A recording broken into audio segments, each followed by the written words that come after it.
Public servants should be focused on serving the public, not any special interest group.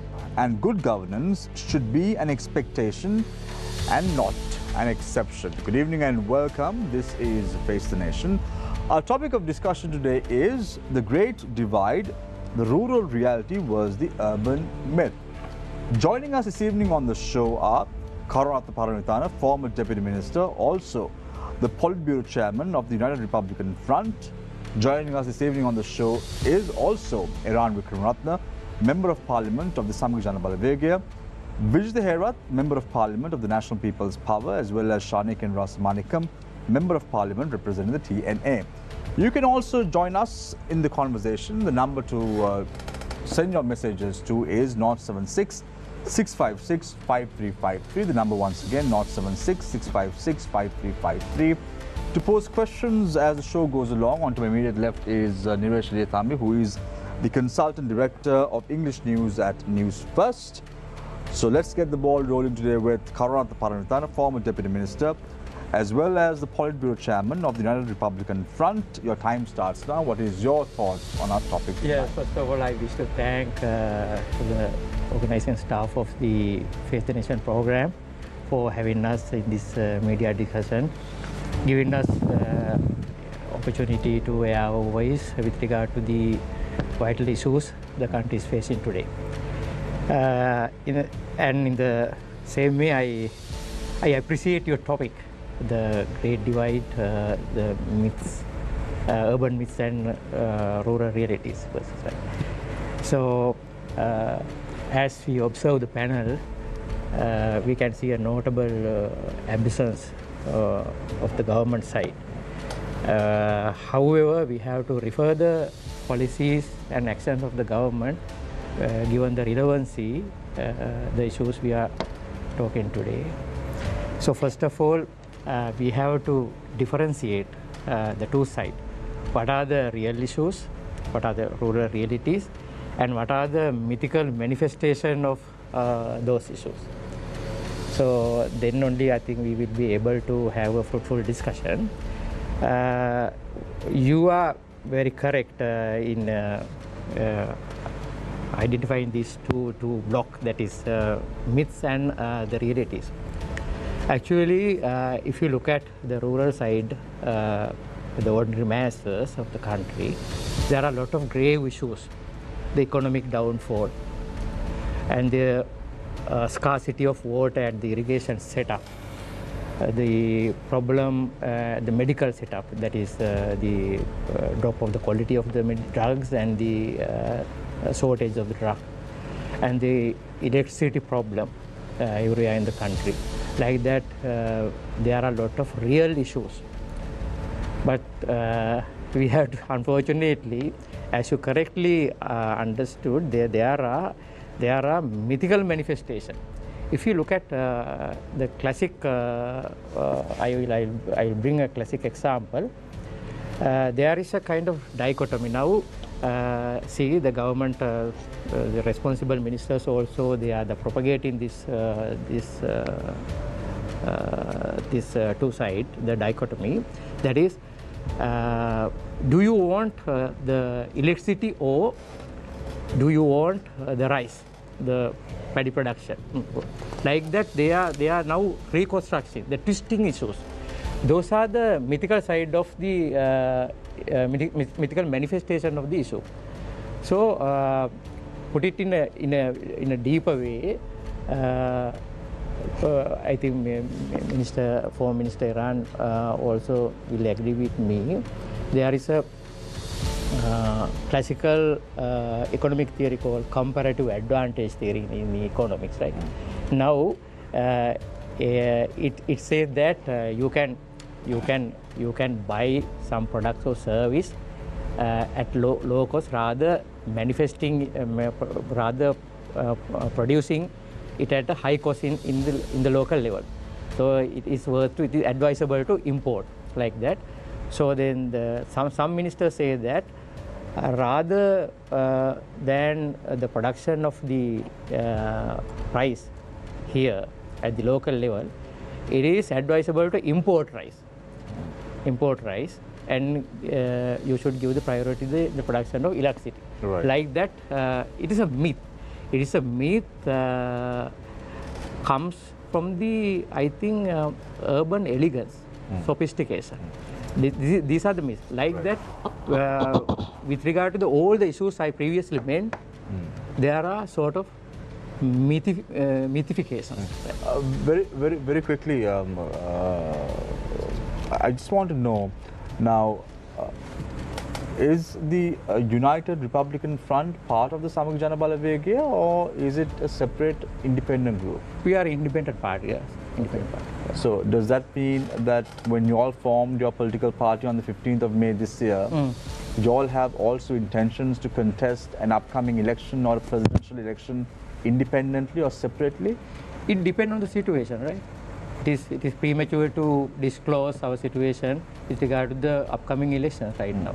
As a political party, we are newly formed political party. We are at the formative stage, so we very much concerned about our organizational matters as for now. Yeah. Right, but it's safe to say that your political party is not affiliated with any political party at present in Parliament. Yes, correct. So you all act as an independent political party in the opposition right now. Yeah, that's right. Yeah. Thank you very much. Karunanath Parameswara, former Deputy Minister, as well as the Politburo Chairman of the United Republican Front. I now bring my attention to Iran Wickramaratne, Member of Parliament of the Samag Jana Balavegaya. What are your thoughts on our topic tonight? Yeah, thank you. I'm not sure I've even understood your topic. As you talked about rural realities and urban myths, I'm thinking more about rural realities and urban realities, you see. The country is clearly in a big fix. The question is, what is the fix? People tend to quickly focus on the economy, but I think that the problems are greater than the economy. There was a bit of research that had been concluded, I think it became public yesterday or today, I don't know, by Verity Research and Vanguard survey, and it asked the question about, the Aragalaya. It's going to be 1 year since people vacated Coalface tomorrow, the 10th of August.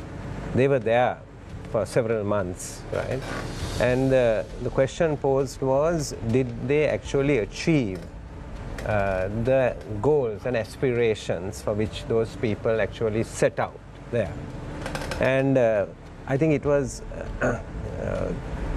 60% said no, they didn't achieve the goals. And this was an island-wide survey, margin of error was not very big, and only 11% said they did achieve it, and the others were obviously not very clear. So they didn't achieve the goals. And then they asked a further interesting question. They said, in order to rebuild the country, right, should you give priority to stability over the democratic space? Because lots of people come to me and say, oh, it's good that it's over, stability is very important, and that argument is put, often people coming. And the survey showed that only 15% of the people actually agree with that. The vast majority of people, which was about 51%, said fix corruption and bad governance. 51% said that. And then others said about changing the economic system. That was a small group, about 34% again. So not small, 1/3 said that maybe the economic system, right, needs to be relooked. But the vast majority was on actually governance-based issues, saying that the governance needs to be fixed. Now, I tend to agree with that, because I think if you fix governance, the economic issues are easier to fix, because ease of doing business, Sri Lanka is 99 or something on the index, but in enforcement of contracts, Sri Lanka is 164 on the index. So these indexes actually show us relatively, kind of where we are. So to me, rule of law, right, laws delays is a huge, huge problem, and then democracy, right, and then the economy.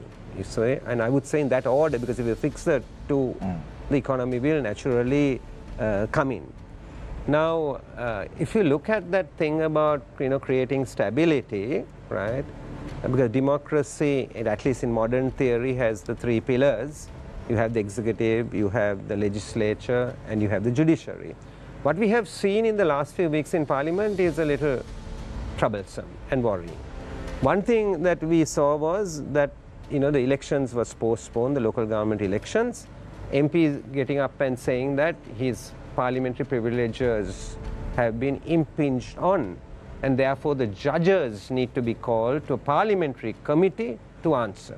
And that's, I think, crossing the line. And yesterday I heard another minister, right, get up and say something to the effect that the domestic debt restructuring was an impinging on his parliamentary privileges. Now I think that MPs are taking this too far, and I think because the executive, because there are ministers who are saying this, executive is impinging on the judiciary, I think the president should take note of it, right, and the president should push it back, because this is why I'm saying, right, that there's an interference in the democratic process of the country, and that shouldn't be allowed, because the survey clearly shows, right, people are very concerned about the kind of life we live, democracy, rule of law. They are very concerned about these things, and this myth that has been created that the economy surpasses everything. So, coming to your topic, right, in terms of the economy, I might just say this in closing, like my colleague here mentioned already. There are very, very fundamental issues at the moment, and it switches from month to month. So we started with food and nutrition kind of issues. Earlier we had, the gas issues, the petrol issues, and so forth. And now the medical issues have come to the forefront, and it's really impinging on people. Lack of medicine is one, and then emergency purchases leading to corruption, and then the quality of the purchases that are coming are questionable because of certain deaths and things like that, and then the lack of equipment, and the list on things like investigations and operations that people have to be, even to get, if you have a kidney failure, even to get a dialysis, right, you have to go to the hospital to get a date for a future dialysis. You see, the things are really, really that bad. So I think the realities are really hitting urban as well as the rural. Correct. Thank you very much, Iran. But before I let you go in the first round, a very quick question. Today, President Ranil Wickremesinghe, in his remarks to the nation and also the Parliament, mentioned that there are 3 members with the UNP. Now, the way that I recollect was there was only 1 member, and that was only Vajirabhevardhana. Who are the other 2 members that he's referring to, Iran? 3 members of the UNP meaning? Now there are 3 members in the Parliament representing the UNP. So he may be referring to Manush Nanayakkara, Harin Fernando, and Vajira. That must be the 3, because certainly the other 2 who used to be members of the SJB have been expelled from the SJB. So can they retain that position after being expelled from a political party who they represent in Parliament? Yeah, strictly speaking, you can't, right? And this is a matter for the judiciary to consider, and not only to consider it, to consider it fast. Because if you look at the law and you look at the Constitution, right? The Constitution on this matter specifically says that determinations need to be done in a short period of time, and it even stipulates in some places suggesting that within 2 months. Now, the judiciary in principle sometimes has said something like it's not mandatory but more directive, right? And I have heard that, because I've had the conversations with President's Council and all that. But no, I always ask the question, the writers of the Constitution must have had something in mind to actually specifically put 2 months in it. So, your question is a very valid one, and I think that that's something that needs to be determined and determined quickly. Right. Otherwise, MPs get away by raising technical points, knowing fully well that they will serve their whole term. Thank you very much, Iran Wickremesinghe, the Member of Parliament of the SJB. I now move my attention towards Vijay Herath, Member of Parliament of the National People's Power. As a country, we are in a bankruptcy situation. Actually, it was happened because of the wrong decisions of the rulers, former rulers. The government is trying to build an idea among the people the economy is normal, but actually it is not correct.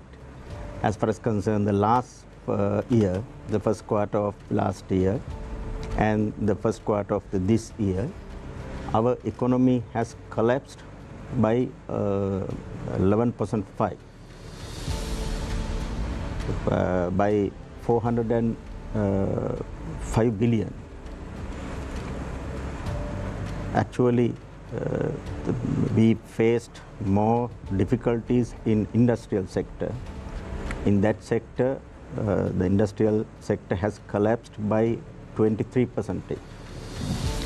We can understand it if we analyze the garment sector and our construction sector, the totally collapsed.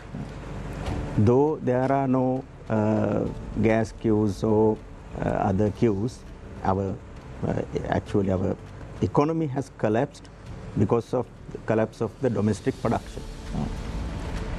As a result of collapse of the domestic production, people are suffering a lot.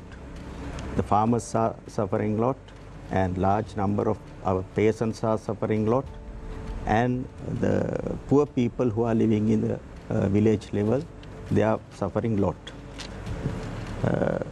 Government has reduced the allocation to the health sector, education sector, and not only that sector, they reduced Samurdhi funds also. They introduced new system that is called Aswasuma, reducing members of Samurdhi members. There were 300,000 Samurdhi members were there, Samurdhi and other members. But introducing the Aswasuma program, there are only 100,000. According to the IMF condition, government took that decision.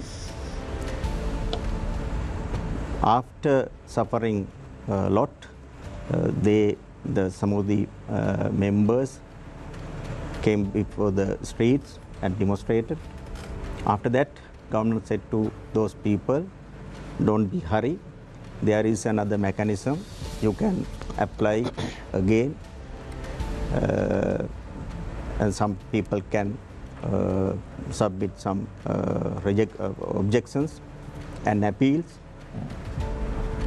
The government said that there was a date, 10th of July. After 10th of July, they are considering those appeals and objections. And after 10th of August, they will start the appeal procedure. But today there was a news, all divisional secretaries and assistant divisional secretaries boycotted that appeal board, participate in that appeal board. The reason was the government has not introduced any criteria how to give Aswasuma donations to those members. Actually, there is no criteria. They introduce a new software package. There are some points are there, but the divisional secretaries and assistant divisional secretaries cannot use that form to give Aswasuma donation or not. That's why today they took, as a union, divisional secretaries union took a decision to boycott, to participate that appeal boards. Even social welfare board has not sent any guidelines to divisional secretaries, or cabinet or government has not sent any guidelines. Then how can give Aswasuma to those members? It is a big issue. But they are cheating. The government is cheating those innocent poor people. We have passed gazette in the parliament. It clearly said that only 200,000 people can be given those Aswasuma. Furthermore, we cannot increase that amount.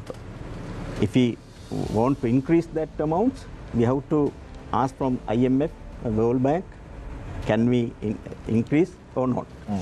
because we have already passed that gazette in the parliament. It limited only 200,000. They know very well about that. The government ministers and other members know very well about that, but they are cheating poor people. Right. We can discuss about your appeals and objections, and we can increase the amount of members. Yeah. It is totally false. Yeah. So just want to, before I move to Shanikin, does the NPP believe that there is a health crisis in Sri Lanka at the moment? Yes, actually, health sector has totally collapsed. Right. Because of the lack of funds. Right. So my next question to you is, if you know that there is health crisis in the country, do you all also believe that it's a health minister who should be held responsible? No. According to our point of view, the most responsible person is not only the Minister of Health. The whole government must be responsible. Right. So is that why you all didn't sign the no confidence motion that was tabled by the opposition leader in Parliament earlier in July? No, we have signed that no confidence motion. We can use that motion to say our objections, but what will happen if Kelly Ramukkala removed from that portfolio? And another person will come to that post. And because I remember, if I'm not mistaken, there have been numerous occasions where no confidence motions have been brought to Parliament during the last few years. And the NPP has not supported such no confidence motions largely. If you look at the Uday Gammampila no confidence motion that was tabled, for an example, the NPP, the JP at that time did not vote. No, we voted against it. Yeah. The Uday Gammampila. According to my memory, we voted against Uday Gammampila. But you all didn't sign you all did not sign is not the important thing. Though we sign or not, we can use our vote against it. Okay. I have a lot of questions for you later on in the show. I'll post to you on them momentarily. I now move my attention to Shanikin Rasamanikam, Member of Parliament of the TNA. Good evening, everyone. In fact, it's my first time on Face the Nation, so it's hello to all the loyal followers of Face the Nation. I hear there's almost more than 150,000 of them. So good evening. Interesting topic tonight. I presume that I'm the only one who actually represents a district that is rural on this table. And me too. Sorry. Yes, yes, that's what I said, if I'm not mistaken. So, sir, no problem. Batiklo district is a district that I represent, that I got elected from. And most of Batiklo district is considered rural to date. However, I don't agree with your topic about the urban myth. I don't know what exactly you meant by urban myth, but the urban poor, I presume, is the most badly hit right now through this crisis, because the rural communities, the economy has been a bit different. But if I was to give a few examples from my district for rural economy, I think the government has done everything possible to ruin the future of even the rural community, who otherwise almost live a life that is self-sufficient in their own regions. Now, if you look at paddy farmers, for an example, I mean, there was a consultative committee meeting on agriculture earlier this morning, which I attended, and the Honourable Minister considered that it was a mistake on their part by not telling the paddy farmers which type of paddy to cultivate this season, and that they had buffer stock last year. This is just Batiklo for an example, that they had buffer stock from last year of a certain type of paddy. Therefore, the Paddy Marketing Board cannot buy, and now they're considering purchasing this paddy for animal feed. So almost half the production cost. So, it was a very simple matter. If they had been advised to cultivate a different type of paddy that would give them, or that the Paddy Marketing Board would buy, almost 300,000 acres of paddy land where paddy farmers cultivate, I don't think they would have to suffer as much as they are right now. So it is the same principle with everything. I think the government, since it's actually it's a bits and pieces government, that is how I would put it. I don't think it's a fully functional government. It's just a bits and pieces government of individuals who support the president, from various political backgrounds. I wouldn't say parties, Even within political parties, we are told that different personalities within even the main Pohottua coalition, there are a lot of fractions. So this is what happens to a country when there's a bits and pieces government that runs the country. If you look at the whole irrigation crisis that just unfolded a few days ago, now they are all blaming the officials. It's all because of the president wanting to, give uninterrupted power supply, even at the cost of farmers. So this is again back to, without blaming the officials, the government needs to take responsibility on these matters. Having said that, president actually right now, I mean, representing a political party that I got elected from, a political party that represents the north and the east. Our primary objective is a political solution for this country. That is the TNA's primary objective. So even on that front, we don't see that there is sincere efforts done by the president. I know today he made some fabulous remarks in Parliament. What do you mean by fabulous remarks? Well, I knew you'd ask me that question, so I was waiting for it. When I say fabulous, things that people want to hear, things that the international community wants to hear, things that maybe our immediate neighbors want to hear, things that global regional superpowers want to hear, things that the Tamil politicians want to hear, Tamil people want to hear, and also in another sense things that giving those ones who are worried about these solutions also a bit of hope that this is all nonsense, by adding so many layers and layers of complications towards to the provincial council system. Anybody who really looks into it will know that nothing's going to happen. No, because when I listened to the president's remarks in Parliament today, he spoke very negatively on provincial council elections. But the 13th Amendment to the Constitution is all about elections. It's all about devolution of power, isn't it? Well, see, this is exactly why I said. So you have taken it negatively. He has tried to address to all audiences, because it's such a long speech and he's made it so complicated that everyone picks a point that they want to pick on. Now, he's also said about giving back power that was taken away. He's already he's also spoken about different aspects by strengthening But mustn't that all come through holding a proper election? Yeah, but again, that's exactly what I was saying, that it was as a politician, he's tried to, rather not tried, he's actually catered to all the audiences. So there are some of us who would actually believe that without provincial council elections being held, there is no point in talking about power being given back or all sorts of things. But then if you look at it, inclusion of, how can someone say, when he says 25% women's representation needs to be included as an amendment, if we say no, we have provincial council elections, everyone's going to say, look, the TNA is of the view that that we are marginalizing women. So how are we going to say no, don't amend it, have an election? He'll say, look, TNA doesn't want women in politics. So this is why I said, as a politician, it's a fabulous speech, but as a leader, it's an absolutely poor speech. Thank you very much, Shanik Rasmanikam, Member of Parliament of the TNA. So let's open the floor for questions. So I'm only flanked with you today, Nirvesh, so I have no other option but to look at you. Thank you, Shami. I think we'll clarify the topic a little bit. The great divide, rural reality versus urban myth.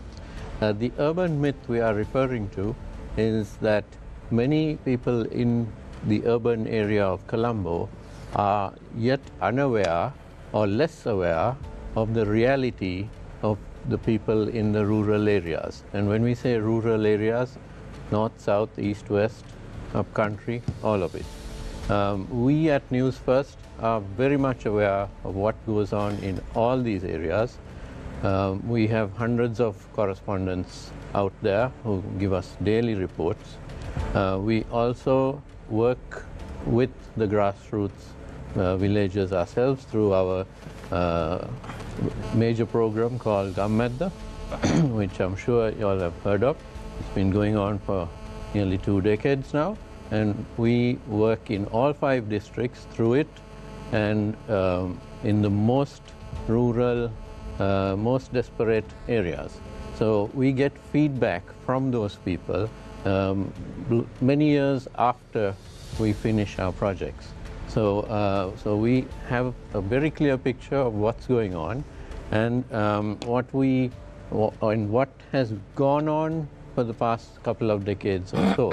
So we are particularly concerned about areas such as education, health, transport, which are all areas which government does provide or is supposed to provide.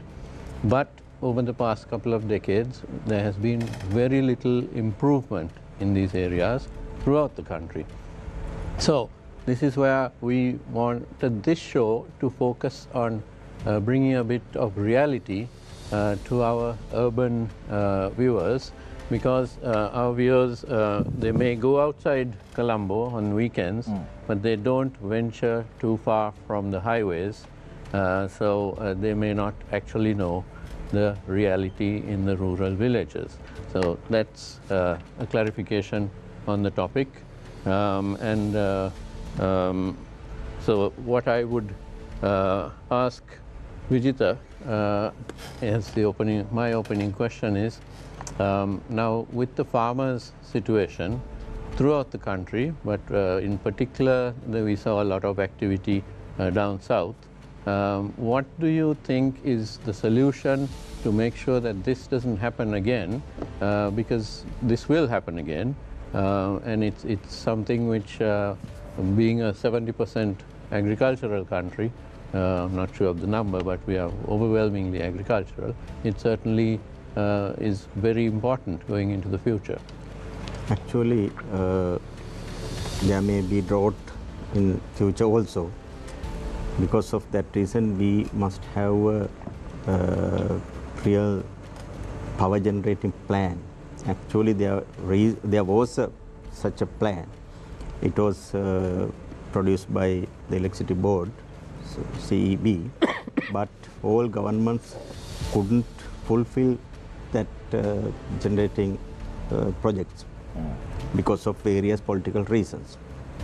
If we could have such a power generating plan, and we could have implemented such a projects in our country, we could have not faced such a situation. According to the irrigation law, the Udawalawe tank must be filled first of all, because Udawalawe was built earlier than Samanalawe tank. There is a law, but government has violated that law. And if the officials and politicians, especially the ministers, could have taken their decision at the real time, the farmers are not suffering such a issue. They insisted to the ministers, especially the agriculture minister Mahinda Amaravira, but they didn't care about that.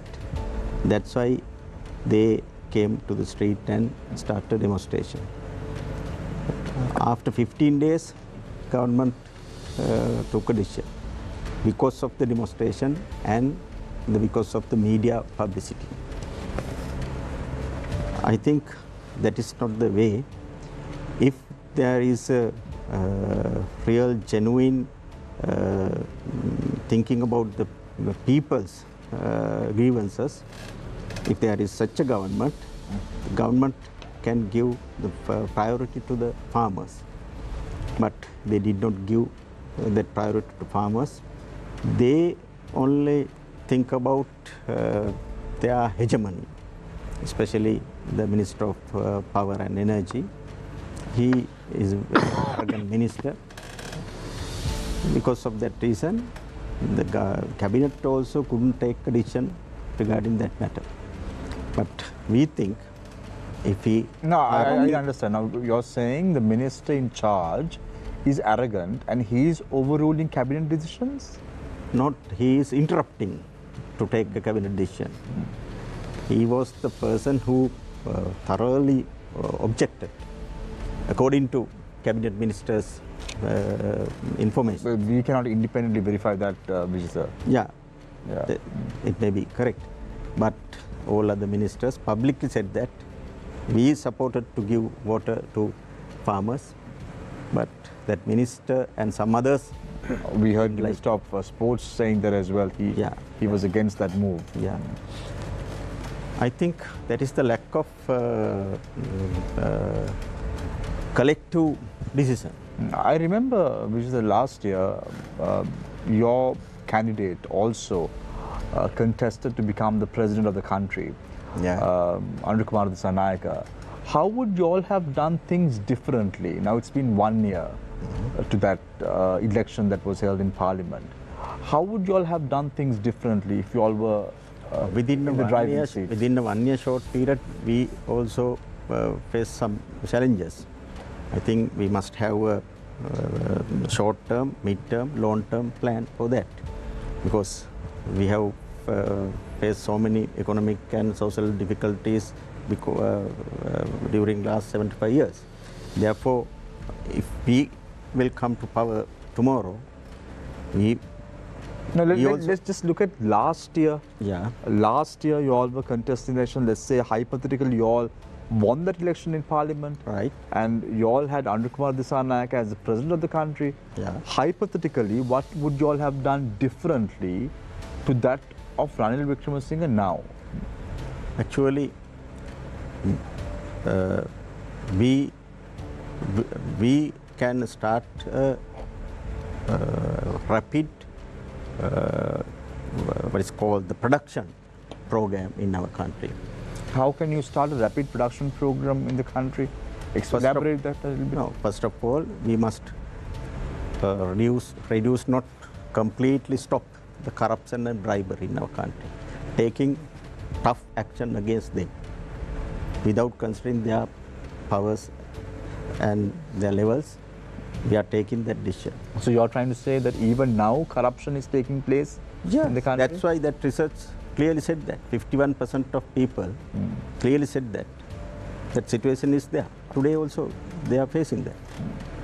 The people who participated in the Aragalaya in last year, they had a hope to eradicate that issues, but that problem has not been solved yet. That's why 51% of people said that the corruption and bribery without would you have, would the NPP, would you all have gone to the IMF? The IMF and UNO and World Bank, ADP, we are not against those institutions. As a member of IMF, we also have to go before the IMF. The problem was the earlier government, the Rajapaksa government, took a decision, no, we are not going to before the IMF. But end of that 2021, Basil Rajapaksa said that no, now we are going before the IMF. And the beginning of 2022, and Basil Rajapaksa as a Minister of Finance Minister, he said that as a government, now we are ready to go before the IMF. But because of the Aragalaya and other political situation, they had to leave. And the new finance minister has become as a Minister of Finance, the Ali Sabri. Just after he obtained his portfolio, he had to go to the New York to discuss with IMF officers with empty seat, empty paper, without any pre-prepared proposals. Then IMF asked from our minister and officials, what is your debt sustainability suggestions and programs? Our officials had no any answer to that. Then after that, IMF introduced some conditions and proposals to us. And we had to agree with those conditions. That is not the procedure. If we were in the government, we will go in future. If we will go before the IMF, we will submit our own proposals according to our on behalf of our economy. Then we can discuss with IMF, and in the consultation of IMF and our government, we can come to the consensus middle point. Iran, how is the support that you're getting from the NPP in Parliament? Because I see you all are somewhat vocal in Parliament with regard to certain matters. How is the support that you all get as the main political or the opposition party in Parliament from parties like the NPP as well as the TNA? Yeah, I would like to rephrase what you said, because these are all independent political parties. So they don't support other parties. We discuss issues, right? And then we see on issues how we can come together. So that's really the approach. So it's not that we respect the independence of political parties, and on some policies we differ, and sometimes even on philosophical issues we can differ. But I think there are lots of things in common, particularly issues in common, right, that can be there. Like Member of Parliament Vijitha Heraj just said, we are all agreed on the health issue, if you take it. And the health issue is a real breakdown. And in a breakdown, there are many people who are responsible in a breakdown. It doesn't always mean that only the present minister is responsible, even the previous one. And because certain decisions, because it's decisions that were taken that have led into this. But ultimately, when you hold people responsible, you generally hold the person responsible who is immediately before you. That's normal. And therefore, that is why we have moved a resolution of no confidence in the present minister, you see. And I think that almost all of the opposition will come together on that. So it's an issue-based thing. But even if you look at the numbers around, let's put together the parliament composition now. Let's put all the MPs who will join hands with the SJB on this matter. Still, for all, the government is going to win this. So I think you should look at it like this. It's a question about if all of the opposition is together, that's what matters. That is a victory. You know why? It's trying to say that the government will win it anyway. We are in a parliament, right, basically, which is legal but not legitimate. Because when the revolution happened in 2022, people basically, even Gotabaya Rajapaksa was legal but not legitimate. Actually, what the new president should have done, really, to create legitimacy, is gone for an election. Because he doesn't have a mandate himself. That he should have gone for an election, created a mandate. Doesn't matter who gets elected, because that's a people's sovereignty prevails then. And then only he could have moved forward. But that hasn't really happened here. So if the opposition is saying that this is not really right, them having a majority in numbers doesn't mean anything at all, because they have no legitimacy. But even if you cry and say that there is no legitimacy or whatever it is, the reality is so, you cannot change that reality. And they continue to rule the parliament and the government as well. And then you all are in the losing side always, isn't it? No, I won't say that we are on the losing side, you see. Because I think that you can't ignore that forever. Things are really, really getting bad. People came onto the streets because things got bad. And if somebody is thinking that it can't happen again, it's not like that. If people are not allowed to give expression, right, it builds up into that. So at the moment, the opposition is working together. We can see the issues, we can see the economic crisis that people are having, right? And your explanation about the topic today, right? I think there is a certain urban population who fit into that. But the urban population as a whole is unbelievable, right? How the poor people are suffering, whichever way you take it. I'll give you the examples. If you take education, for example, and you take just the Moratuwa, right? There are 29 schools, one closed, so maybe there's 28 schools now. 2 are national schools. Other 27 are non-national schools. If you go and look at the quality of education between that and the national schools, there's no comparison. I mean, it's so poor. right? So there are rural schools also which fit into some of the high standards, and certainly there are rural schools also who are hugely. Most of those schools I referred to don't have a lab. People, the parents even don't have a smartphone, and when the COVID happened and they had to do online education, a lot of them were cut away. So really, when you say people are suffering, it's unbelievable. Then today there was a debate in Parliament, and they focused a lot on the fishing community. And this fishing community, including running along the southern coast, from Ratmalana, Angulana, Lunava to Moratuwa, going through Panadura and right up, and the rest of the country. A lot of it got highlighted on the rest of the country, right? Those communities, out of the 5,000 boats they were talking about, right, those multi-boats or whatever, they said more than 3,000 were grounded because people can't afford to put the petrol or the kerosene or whatever into the boat. So can you imagine the income levels of those people? So some of those are rural, some of them actually urban constituencies. If you go up from here through Nigambo into Putlam, there are urban and rural. So I understand what you are saying. There is certainly an urban community, and sometimes I'm wondering whether we are living in the same country. You see, when we see the lifestyles of that community, right? But so there is a really a problem. Right. So this you can't push this and say, right, that the government can get away. People really, a lot of changes are needed.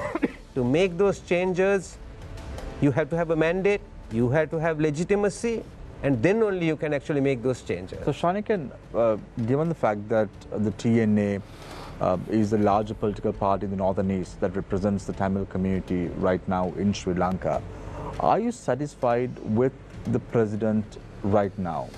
Because he seems to be making a lot of commitments, he seems to be making a lot of promises to you, because we saw the manner in which even before the president undertook a visit to India, he met the Tamil political parties and made his announcement and submissions to them.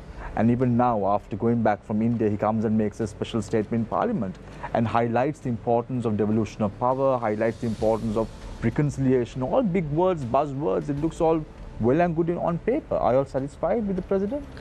Well, it's not just this president. I think since independence, I don't think the Tamil people or even my party, the party that I represent, which is the ITAC, Ilangai Tamil Kachi of the TNA, my grandfather was a member of parliament back in the 50s and the 60s. I think since independence, I don't think the Tamil people and the Tamil parties are happy with any of the leaders of this country, because I think if the issues that we demand that should be resolved had been resolved post-independence, I don't think this country would be in this state to start off with. We wouldn't have had a 30-year-old civil war. I mean, the economy wouldn't be in these dire straits, if not for the war as well. So not just this president. It's a matter of neither of any of the leaders, in fact, having the backbone or even the having the political will to resolve this issue. That is the main problem. So I think it will be unfair if I would just blame this president alone and to say that we are unhappy with him. Whereas Gotabaya Rajapaksa didn't even invite the Tamil political parties to, he didn't even want to meet us. He didn't even want to speak to us for 2 years. So at least this, like I said, this president, I think he knows, I mean, he's a very experienced politician, so he knows how to please whom, what to say to whom. So I think this is just, like I said, this is just for optics that we are being asked to come and meet and discuss things with him. But having said that... So you mean to say this is all a play and a gimmick in front of the public? Well, I mean, if you think about it, President, I mean, I'll give you a few examples. People can decide for themselves. I think as soon as President got elected through the Parliament with 134 MPs voting for him, I think that evening or the day after, he met the TNA and he said, what are your issues, and spoke about these issues. So whilst talking about devolution of power, resolving issues, Truth and Reconciliation Commission, on the ground, if you actually look at the ground situation, things are no better than how they were during the times of Gotabaya Rajapaksa. Land grab is still happening, military is acquiring private land, the pasture land that belongs to the Mahaveli, different people are encroaching. Even in Parliament, I said, when I spoke to the Minister in charge, Roshan Ranasinghe, he said, Balamu, Balamu. I said, no, this is not a Balamu, Balamu kind of issue. You need to, I mean, you're the Minister in charge. I'm telling you that your lands are being encroached. He said, Balamu, Balamu, and just walked off. He said, Balamu yesterday. I said this in Parliament today. So lands are being, so land grabs are happening, and archaeology, related issues continue. So if President, I mean, if he really wants to put a hold on some of these issues, he can use his executive power to stall some of these activities, at least whilst we speak, whilst these discussions are going on. So last year, as soon as he got elected through the Parliament, he met us. We told him all these issues. And then later, towards the end of the year, he said, by the 4th of February, I will resolve the national question. So even then, we had our doubts. But then the events that happened after that, if you look at it, President said that, and a couple of weeks later, there were some monks who came outside Parliament and they burnt, the 13th Amendment to the Constitution. Now, do you really think that this was not orchestrated? I mean, President says this happens. After that, it dies off. And 4th of February, he says nothing about it. He says, another story again. And then all-party conference. So, I mean, we are not happy with what the President, if you want a yes or no answer, no, we are not happy. But at the same time, I really want to highlight, emphasize on this fact is that, even if we are not happy, laws are being passed in this country. Even if we are not happy, President and, through their parliamentary majority, they are pushing things through. So likewise, if the President, right now, the President of this country wants to provide a solution that he feels that's his package or that's his solution, we are not going to oppose it. Let him, but that doesn't mean that we should change what we want.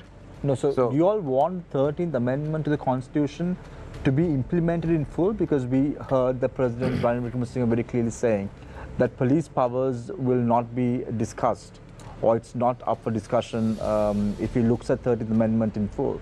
Is that something that the TNA would be happy to engage? So our position is that the 13th Amendment is something where we can start off on devolution, but that is not the end result. We need to build upon the 13th Amendment to achieve meaningful devolution is our party's position. So, there are some political parties who say that 13th Amendment is not even a starting point. Some Tamil political parties, but they are limited to their representation, limited to one district perhaps. So, this entire discussion about police powers, and it is already in the law. If the President is actually not going to implement or give these powers, he is violating the Constitution of Sri Lanka, like all these other presidents have done in the past. So what I was trying to get to was that I wanted to emphasize that let President do whatever he wants to do. I mean, just because we were opposed to the Port City Bila party. We were opposed to, even today, the betting and gaming taxes, the amendments, we are opposed to it because, they are, they are giving tax concessions to the rich, by halving the entrance fee of the, to go into a casino. Even the tourists don't have to pay. So we are opposed to it, but that doesn't mean that the President will not pass that law. So why is it so different? So the reason why he wants us on board is to fool the international community, to fool our regional superpowers. He just to say that I am the person who has resolved this. So we can't fall into his trap. But at the same time, see it in Parliament today. He said that he has 3 members of Parliament. This is what I said. I said in my speech today as well. If you only have 3 members of Parliament, and you're unable, like he makes it sound that he is unable to push through any legislation, then dissolve Parliament, go for elections. Why are you hanging on to a Parliament where he only has 3 members? So, Karanatha Paritan, I just want to ask you, what is the take of your political party on the 13th Amendment to the Constitution? Yes, we must say that our party in a position that we, first of all, we accept the issue of the positive participation of minorities in political power, that has to be protected. It should be protected by way of maybe devolution, maybe of power decentralization or special representation at the center, either way. So there are democratic ways and means to address that issue. 13th Amendment is a reality now. So before we talk about 13 plus or 13 minus, you have to implement what now in the text, in the Constitution. So you already agree? Yeah, we implement the 13th Amendment to the Constitution in full. So your party is in agreement to implement the 13th Amendment to the Constitution in full? What is right now in the Constitution is the provincial councils, right? So we don't have provincial council. I think it has been lapsed for 5-6 years now. So first of all, have the provincial council election. So for that, you have to resolve some issues at the level of parliament on the system of elections, right? I don't know. You can go to the previous system or new system, sorting out some minor issues at the parliament.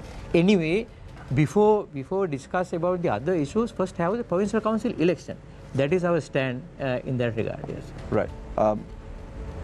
My next question probably would be an eye-opener to you as well, Mr. Paranathan, but I'm going to ask you this question anyway. What was the mighty hurry in 2023, 15th of May, to have your own political party? You know, now if you look at the country, there is a now... Because those who are watching this power struggle that's happening within Parliament and outside may think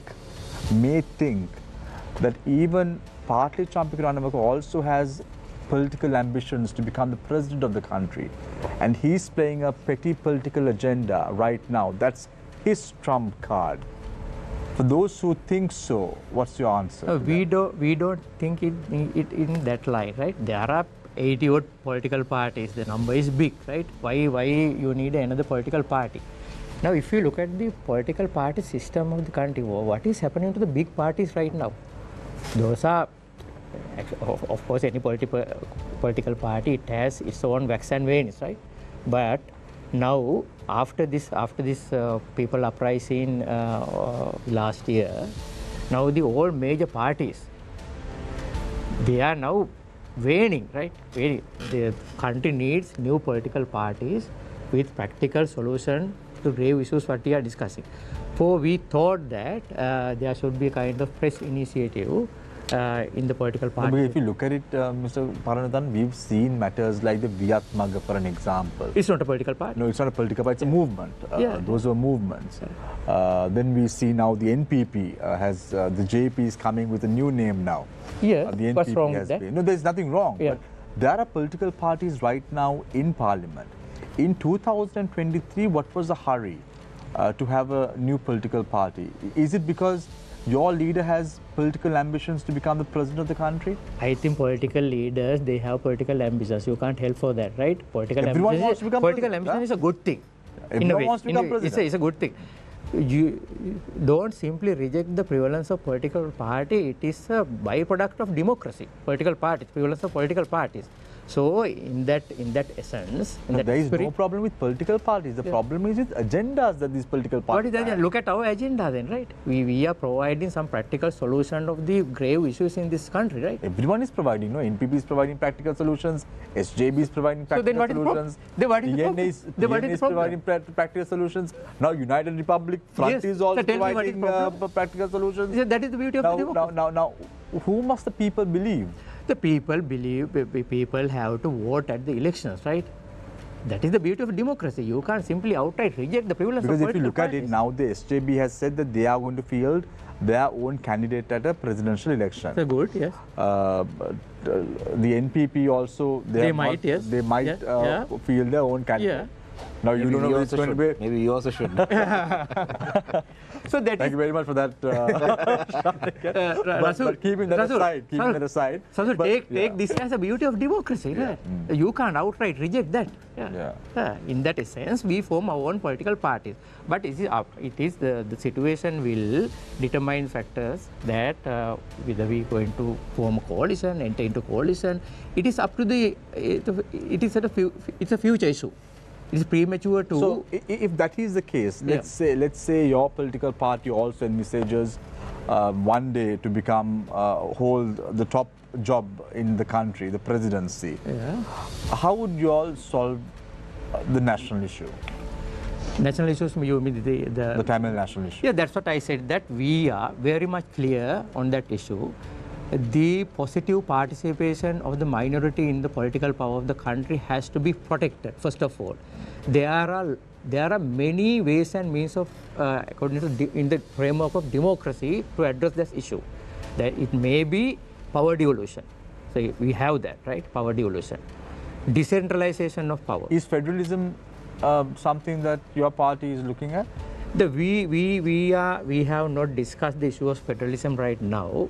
First But of all, high time no. Now you are saying you every want time to is high. Every time Now is you are high. saying you are Our coming for position is now we have the provincial council system. We have not implemented that even, right?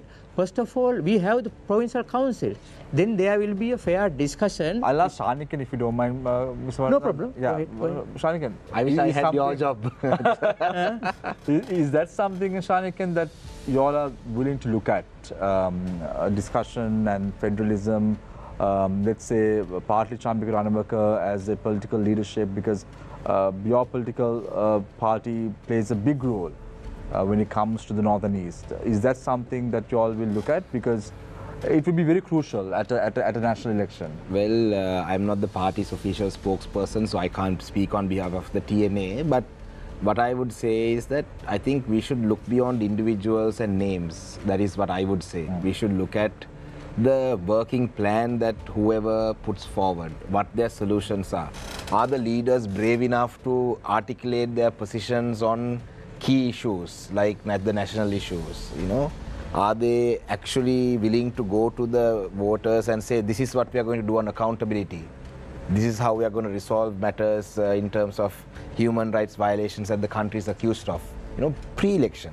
So when I said that maybe we should put someone down, I have actually, I wasn't joking. This has been I have been suggesting this to my party, that we must teach all these parties a lesson, you know, using us during the times of elections, and then giving us promises, and then not implementing any of the promises till the next election comes. So put the Tamil candidate and ask all the Tamil-speaking people in this country to vote for that leader. I mean, I don't know if my party leaders would actually, even consider that as a real solution, because they wouldn't want to cause a divide. But I am saying that, you know, the youth are frustrated as well.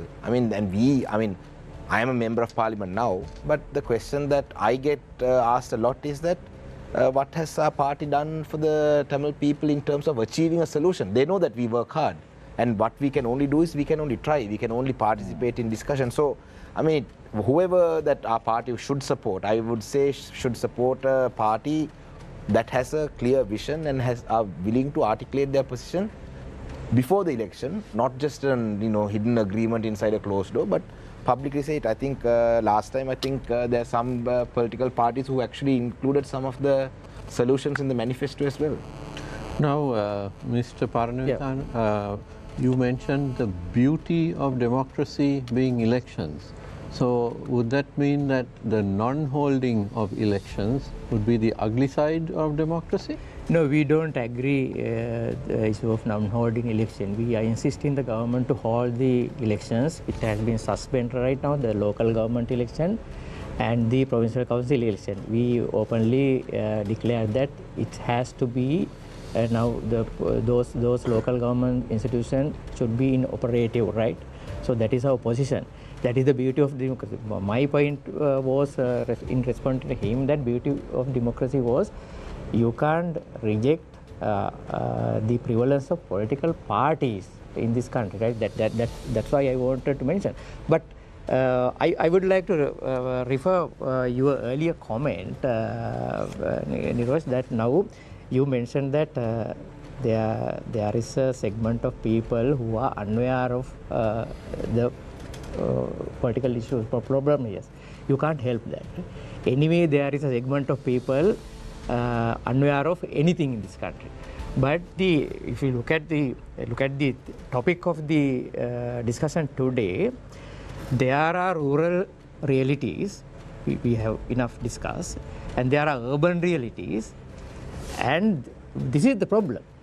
There is urban manifestation of those realities, which they are not actually they in the direction of falsifying the real issues. So I will bring another issue. Look at the health problem in this country. So the whole problem has now reduced as the problem of the incumbent minister, Keheli Rambukal, and there is a no confidence motion table in the parliament. But what are the real issues in the medical sector right now? Are we addressing? Is the parliament addressing the real medical issues? Is the president addressing the real medical issues? Once all these problem comes as real issues, urban or rural, the parliament is discussing bringing the no confidence against the minister and replacing and the minister. As Are you saying that's bad? are we discussing the real issues? What are the real issues? Iran, that's quite an eye-opener. He's saying, are we discussing about the real issues and pointing the finger at the opposition who brought the no confidence motion? Are we trying to just change the minister and just make patchwork when it comes to matters of this sort? No, I think that people are very clear that when you hold somebody responsible, that doesn't mean that all your problems get solved. But accountability is a huge issue in this country, right? I mean, today I was having a conversation with people on anti-corruption, right? And a new anti-corruption law has come in. And the issue in Sri Lanka hasn't been really laws. We welcome the new anti-corruption law for sure. But even under the old law, the whole issue was implementation. The present issue is also implementation. We have a better law, but implementation is going to be the issue. So holding people accountable is very important, and therefore holding the minister accountable is important. But that doesn't mean that all the health issues are going to get resolved by holding the minister accountable.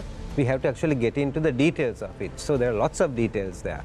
One is abuse of power, right? The other is strengthening the institutions. If you take the NMRA, I heard the minister shouting and screaming a lot about, some things that certain individuals have done wrong. That doesn't mean that you scrap the NMRA and then you suddenly take power to yourself. No, you strengthen the institution. You strengthen it. The processes you need to strengthen. This issue came up even when it went into during the COVID period, when that whole NMRA thing, right, about approval of, the drugs. Then recent purchases that have happened under emergency. Some of those companies are not even registered. They have to be pre-registered, particularly when you are procuring things like drugs. So there are a whole lot of issues in the, Mr. Paranavithan is absolutely right, whole lot of issues but the buck has to stop somewhere. The buck has to stop for sure. I mean, there's no question. Somebody needs to be held responsible. It's not only, there are lots of other people who need to be held responsible, but we have to start somewhere. So we are starting really at the top in the political order. But Iran, the beauty of representative democracy is that you are able to walk up to the house of your representative in the local government or the provincial council, knock on their door and have your views aired. But right now, we don't have provincial councils or local government. So would you think that a lot of these issues would be better resolved if we had elections and had those representatives? Because there are only 225 members of parliament, while there are about 8,000 representatives in all these bodies. Yeah, I think for sure having elections definitely helps. What has actually happened? What has happened over the last few years is a centralization of power. Provincial council elections have disappeared for the last 5 years, right? No provincial councils, right? Then local councils are for 4 years. Then there's this clause that you can extend it by 1 year. That was also done. After that, that has also expired. So what is? When provincial councils are not there, the president appoints the governors, power devolves on the president, not on the people or the elected representatives there. It's in the opposite. It's a centralization of power, not a devolution of power. Then when you don't have local council elections, it also centralizes power in the president. Means all the commissioners are appointed for all these different institutions, and it's top down. So for sure, elections need to be held. There's absolutely no question about it. That will certainly help. I would like to say something about the president's speech today. On one hand, you welcome the speech. But on the other hand, I need to remind the president and everybody, we are all sworn to uphold the constitution of Sri Lanka. That's what we were sworn into. In addition to that, we also took an oath that we will not divide the country. We've done both, actually. So the question is, implement it, right? You have to implement it. But for those who are watching the show tonight, and for those who think that the opposition is vying for an election because of a petty political agenda that they don't want to lose pace when it comes to the popularity that they have gained already.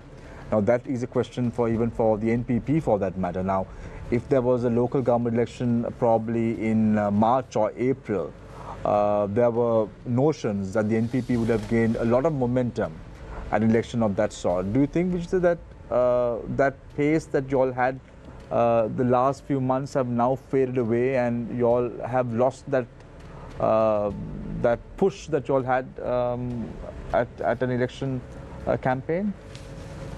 Beauty of democracy, if there is a beauty of democracy, real beauty, the election must be held at the proper time. Otherwise, there is no beauty of democracy. So we are in a position. The election must be held in the proper time.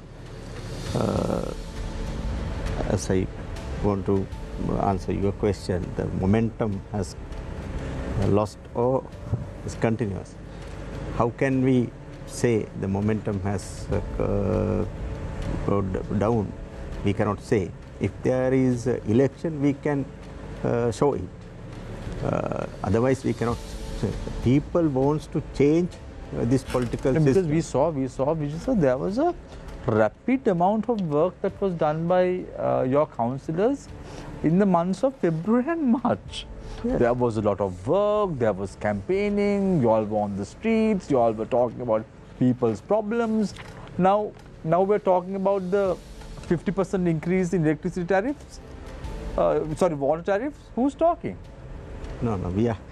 Who is talking? During election period. No, tell me the political parties in parliament who are talking about the 50% water tariff that was increased recently.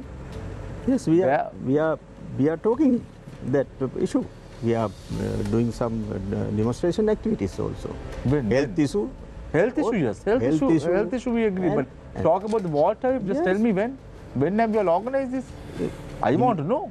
Actually, within the parliament, we have only limited time period. Today, I had only 4 minutes. How can I speak all issues? No, but last February and March, it was not like that. Not 50%. So February and March also, you all had only 3 members in parliament. No, we talk outside the parliament, not inside the parliament, in various stages, various forums. Today also we are talking in various stages. Not only the water issue, but also the electricity issue and fishermen's issue and education, health issue. All subjects are discussing with various places. Does the NPP see anything progressive done by the government? Progressive? Anything progressive done by the government? Some good step that the government has done the last 1 year? If you all are told to pick one, what would that pick be? There were some. Example? Supported. Yeah, example. I can't remember. Only few. That's why I can't remember. Only a few, but they've done something right. Only few. We cannot say all things are wrong. There are some. Now I will tell you a classic example: the QR code that was introduced by the arrogant minister that you spoke about. Introducing QR code. That was not a good thing. Temporary solution. And you said no, that minister was arrogant and all. That's what I'm asking you. No, minister. Actually, the minister was not introduced that system. And the minister was not involved. He publicized it among the people, but that was introduced by some officials. I know very well. But, the minister took the credit. Advantages. That's right. That's correct. But we are not against all those things which government are taking. If there is a good thing, we are supporting. The president said that the opposition has to all support good things that the government is doing. As far as concerned, the today speech, the 13th Amendment. As a party, our position is 13th Amendment is not a solution to the ethnic issue in our country. We have experienced The 13th amendment was introduced in 1987. From that year to up to now, that problem has not solved. That's because that has not been implemented properly. What is the remaining thing? Only the police power. All other powers has been given. Even land powers and police powers. Land powers, actually, if we analyze thoroughly, all provincial councils can use land powers using this constitution. Only the police power has not been given. I am not talking about the north and east. Think about if we give police powers to southern areas. For example, the Chamara Sampath Dasanayaka, he is a former chief minister of Uva province. If we give police powers to Chamara Sampath Dasanayaka, what will happen? Most of Sri Lankan people watched his video, what has happened in Prospect area. The small group of security person was there. He behaved as a joker. And if we give police powers to such type of person, then what will happen to other areas? But we have, we have members of parliament who were seen on video throwing chili powder. Right. We saw we see now state ministers who were pulling the microphone of the speaker. They are all appointed to parliament. So why are you just differentiating only on the police powers and saying that Chamara Sampath Dasanayaka's incident as an isolated incident? It's an example. Likewise, if we give those powers to those types of people who engage to that incident, then what will happen? It is dangerous to our country. Because of that reason, we have to think about that. Not. Can I ask Shanikan's thoughts on this? For example, in 1983, during the Black July incident was happened, who was the IGP in our country? Rudra Rajasinghe, the Tamil IGP was there, but he couldn't control that situation. No, but we all know what happened at that time. 83 riots, we all know how the president was empowered in take action. That's the case. That's not about the IGP who was there. That is not a fault of him. Yeah, that's not a fault of him. If we can give a independence to our police, the total independence. Not, but Vijay, I don't know whether you remember. Real police can do their duty. We had IGPs saying that 80% of the OICs who are appointed to police stations are political appointees. That is the case. What are we talking about? That is the case. There is no. What are we are talking about giving police powers to chief ministers when we know 80% of the OICs who are appointed are political appointees. Then the same thing will be prevail, right? We are giving the same police power to certain chief minister. Right. And we have the Minister of Justice coming on this very show and saying the police are corrupt. You can't trust the police. That's what the minister said. May I interrupt? When we discuss the devolving police powers to provincial councils, at that time there was not a discussion on independence of police. It came later. Now the irrespective of provincial boundaries, the whole police should be placed on the independence commissions. So that is the norm today. So all the provinces has to accept that norm. We are for that, right? Giving the police power to certain politician in a certain province won't help this issue. That's what he is bringing, and you also highlighting the same fact. Don't give such powers to certain politicians. No, but Shanika, what are your thoughts on these police powers? Are something very contentious. You know, we are talking about this over and over again. Even the president has highlighted, you know, he's willing to give everything, but not that.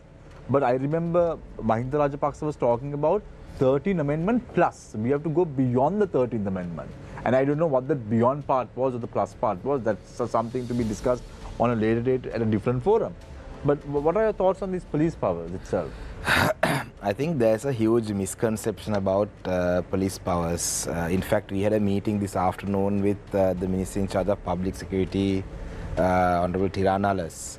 We went and met him in the afternoon, and actually we gave him the report. I think this report had been, I wasn't an MP at the time, I'm sure my colleagues were MPs at the time, where the chief ministers from the southern provinces, the 7 provinces barring the north and east. So the chief minister of the north and east didn't participate in this exercise. The 7 chief ministers from the 7 provinces in the southern part of the country put forward certain proposals, and Namal Rajapaksa was part of that committee as well, this parliament committee. I think JVP and at the time UMP were also signatories on that. Today when I saw it, I saw JVP and UMP also at the time, members of all these parties, including the SLFP, UMP, JVP and the ITAC, SLMC. Everyone had come up with, had agreed on how these police powers can be given. So there's this huge misconception that the chief minister can, have a police and he can, he can do whatever he wants with the police.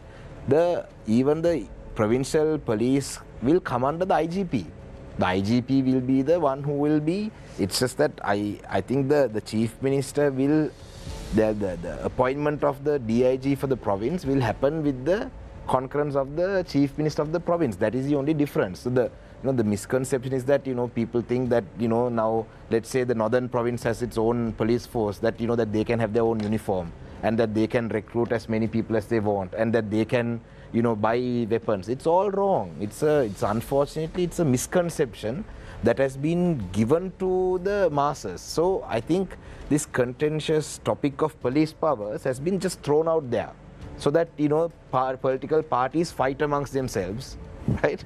And then the agenda is achieved. But I beg to disagree with Honorable Vijay Herath about how the provincial councils have not been effective. It is because the Eastern Province didn't have a provincial council election after this. The Northeast merged provincial council election happened in the late 80s.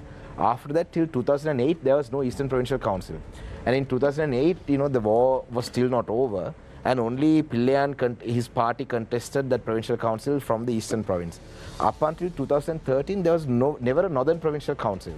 And before that, it was a merged province and it was divided. So by the time Pillayan became chief minister, most of the powers that were vested under the provincial council were taken back to the central government. Now these are the powers that President is talking about right now in Parliament about giving it back. So, for the provincial council to effectively operate, there haven't been enough powers. But I do agree that there have been certain, Honorable Vigneswaran, when he was chief minister, I mean, there could have been things, he could have done things a bit more differently with the power that was there, without complaining about not having enough power only. He could have used some of the power that he had in hand. So, but I think, we have to build upon this. But you had a fell out with Vigneswaran also, no? Well, Vigneswaran, Vigneswaran fell out. We didn't fall out with him. He fell out and he went and formed his own party.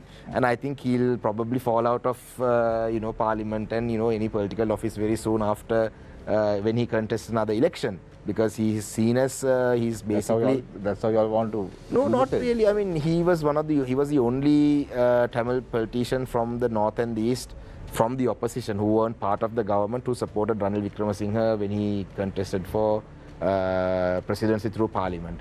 He's the only one who is acting as president's mouthpiece at all these all-party conferences. At this, no disrespect to Honorable C. Vigneswaran, but. At this point, I think he's just an MP from the Jaffna district. So if the president was to talk about a political solution just for Jaffna, Honorable C.V. Vigneswaran's opinion matters. But we are talking about a northeast provincial councils, or we are talking about Tamil people's issues comprising of 8 administrative districts. So it is the end of the day, it is what the TNA's position would be, the position of the people. Yeah, Iran. What is the political future that you see as far as Sajith Premadasi is concerned? I know he's your leader. You all have named him as your presidential candidate as well already. But things can change because we're talking about politics. If you look at the 2015 presidential election, Ranil Wickremesinghe was the candidate to contest the elections. And at the 11th hour, we heard it was Maithripala Sirisena who was contesting. We have Karunatha Paramithana sitting here as well. They also have a leader at this juncture. What is the political future that you envisage? Because we have individuals in the caliber of Dala Salah Perum as well, from a different political party, you know, so anything could happen. So I think there can be as many candidates, you know, as people want to contest the election in a democracy. That's not unusual at all. But being the largest opposition party from the last elections, right, that certainly we have said it already that we will put forward our leader as our presidential candidate. I think that, I go back to that comment that, we are not just thinking only about an individual. We think that beyond, always you need to have a leader, and Sajith Premadasa is the leader. We are also saying that the problems that a country faces are very complex. And therefore, because of its complexity, we have to get away from this mindset that one person will come and solve all the problems. We've had, decades of this kind of thinking. I think we thought Gotabaya Rajapaksa is going to be the same. We look at what into the country. Yeah. So that's why I'm saying that you need more than that. So you need really a team of people, and you need a team of competent people, you say, to really face the many complex issues that a country has. So I would say when people look at, a program, they should look at a program, and they should look at the people behind the program, and then make a decision as to whom they think can actually resolve the program and deliver on the program. So when they look at that, one thing that everybody needs to look at is, integrity and ethics needs to be looked at. You can't have the situation where I thought that Ranil Wickremesinghe, who came very unexpectedly into the presidency, who could have got his legacy rewritten, it was an opportunity, right? You had a minister who have allegedly, going by the media, had asked for some kind of bribe or something from an ambassador or something. I'm going by the media, right? And then this was discussed in Parliament also. The former president, right, basically removed him. And then Ranil Wickremesinghe comes in, and I don't know what kind of an inquiry or whatever he has, and he appoints him. So the point I'm trying to say is why I said about ethics and integrity is absolutely, I would say, number one principle. People is the number one principle, even more than policy. That doesn't mean that any political party has a completely clear slate. I can't claim that even for my own party, but I'm saying relatively speaking, you have to look at that. Then you have to look at that beyond that is, you have to look at the competencies, because when you're running any program, even if you're running your company, right, you have a certain policy, you have a strategy, you have a plan, and you want to implement it. And then you look at your senior management team. You have your CEO, and you have to have a senior management team, and then you look at people below. I think if you really want to deliver this country, you have to look at that. We have examples in the region. Whether you look at Japan, Korea, Singapore, Asian region, even, there are examples. Then these competent people may be in the system already, some of them.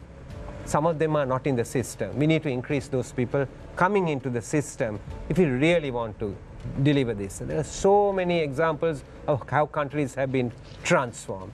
Even for the people in the Aragale, I told all the younger people, you have to transform your aspirations and goals and all into a political force. If you're young enough, you want to form new political parties, certainly form new political parties and come. That takes time. Imran Khan was one example, right? And it's getting highlighted at the moment because of his arrest and so forth. But he took 40 years, right? So that process doesn't matter. Even if it takes 20 years, forget the 40, 20 years, it's worthwhile. But for those who are more advanced in age, right, and who are involved in the change, I say join even an existing party, because people are important. And the right people need to come, irrespective of political parties. The right people need to come to the system. Why am I getting the feeling, Iran, that you are trying to give a message to the gentleman on your right with regard to their political party as well? No, I'm not giving a message to the gentleman on the right. I'm giving a message to the 150,000 people who are out there, and who a lot of them may be professionals, academics, right, who are out there. If you want to change the system, some have to come into the system. This staying back and thinking that others will change it for us will not work. They need to come into the system. And I'm saying it's irrespective of political party, because different people might decide we have to go from A to B. A blue bus comes, red bus comes, green bus comes, yellow bus comes. Get into the bus you think you're closest to. But please get into it rather than just stay on the sidelines, and we have to get there. We believe that the Samagi Janabala Vege, we are working hard at it, not only on the program of having the best team so that we can actually deliver on the program. Sajid Premadasa is the leader of that team, and even he is conscious of the fact that one person can't actually change this. I want to say a word on the provincial council system. 36 years that has been there, 36 years, and we are still debating its implementation, right? Any law has its pluses and minuses, right? Centralized government has worked in some countries, devolved government has worked in some countries. It's not a systemic issue. Where there is corruption and bad governance, whichever system you have, and we talked about that, about police powers now and having a, I mean, take a public opinion about our police today. What is the result you're going to get about it? Ordinary people come and tell you that, right? So I think the corruption issue needs to be looked at. Countries like India, yeah. The system has really worked. The center has power, and the power has been devolved in all the states. You know, Tamil Nadu, for an example. Yeah. So it doesn't matter which system you have to deal with corruption, abuse of power. This is why the rule of law, I always put it as a #1 issue in this country. Whatever system we have, the rule of law must work. If you look at today's president's speech, right, and to be fair by the people in the north, right, his statistics, he said only 203 cases, right, of the reparations office had given rupees 40 million. Only 203 cases. The complaints of missing people, his statistics, which I wrote down, was 21,374 complaints. Only 3,462 complaints have been investigated and completed after 14 years after the war. 14 years after the war. I mean, you can say it with feeling, right? You can say it with feeling if you had lost a loved one, right? I have escaped. I'm not going to get into the details of that. I have escaped death like that, right? So if you had lost somebody actually in the family, then you will feel it. I'm saying is this. I'm saying is people are focused on systems and this and that and the other, but the reality, let's implement it. Mr. President, we don't need a long speech. Please implement it and get on with it. We can disagree and decide. When people see a system working, they'll get more confidence to go even further. Yeah. So, Karatwardana, now, what is your party and the JHU? Just tell me, because a lot of people say your party is like old wine in a new bottle. No, this is a totally new political party. So there is no affiliation with the JHU? No, the no JHU at all, right? This is a new political party. We form new people, some old people also. Of course, partly Chappikaranokka has been in various political entities, political parties, like all the others, basically. So that is the nature of politics. Now, there are no friends and enemies. I remember there are no friends and enemies in politics. 2000. No, not that metaphor. When he was appointed as a common candidate, I still remember the press conference. His opening remarks was, "There are no friends and enemies in politics." When he was posed a question about how did he find ways to work with Ranil Wickremesinghe. This is a famous metaphor, right? Disregarding that, we form these political parties considering the emerging new political realities, right? So we are a totally new political party. All ideologies, everything is new. Yes, change, very much change. If you look when you say change, that means you all had some political ideologies before. So these are new political ideologies? I think I as a person, I was also attached to different political parties, but my ideology is democracy, right? That ideology is has that changed now? It has not been changed. Right? Okay. So that is there, right? Ideologically, with this we are addressing new realities, new political realities, new social realities, new economic realities with a kind of I will ask you program. a very generic question. Now we have a lot of problems. We spoke about the education crisis in the country, the Asrasuma program, which they have brought that issue up. Then we have the health crisis. How would your party solve these matters? Yeah, that is a very good question, right? Now, with the government policies and actions, what we see, acute devoid of empathy. That is one. So this actually, my friend Vijita here has mentioned that there is no criteria in handling these grave issues with the government. On the top of that, there is a devoid of empathy. So one of our policy is first you have to have the empathy, right? If you look at what happened in Udavala area, the people, I think 3 days back, the government decided to release the segment of water from Samanalawa to Udavala. Everyone knows that, right? It is a farming. It is not a new thing. It has been there for many years. That is the practice. Is Ratnapura area. I am representing that district. So it has been the practice. So when there is a shortage of water in the Udavala, ordinary practice was get some water, release some excessive water from Samanalawa. The people demanded that. People demand on the July 7th, this government also, officers of this government, they promised that they would release that required water, but it was not materialized. So why is that? What is the problem? Is there any there was a criteria, the practice, there is a practice and the criteria also, but this government didn't show the empathy towards the victimized people. Our one cardinal policy is, if you look at the social issues, you have to have the empathy first. What I'm trying to figure out is, Mr.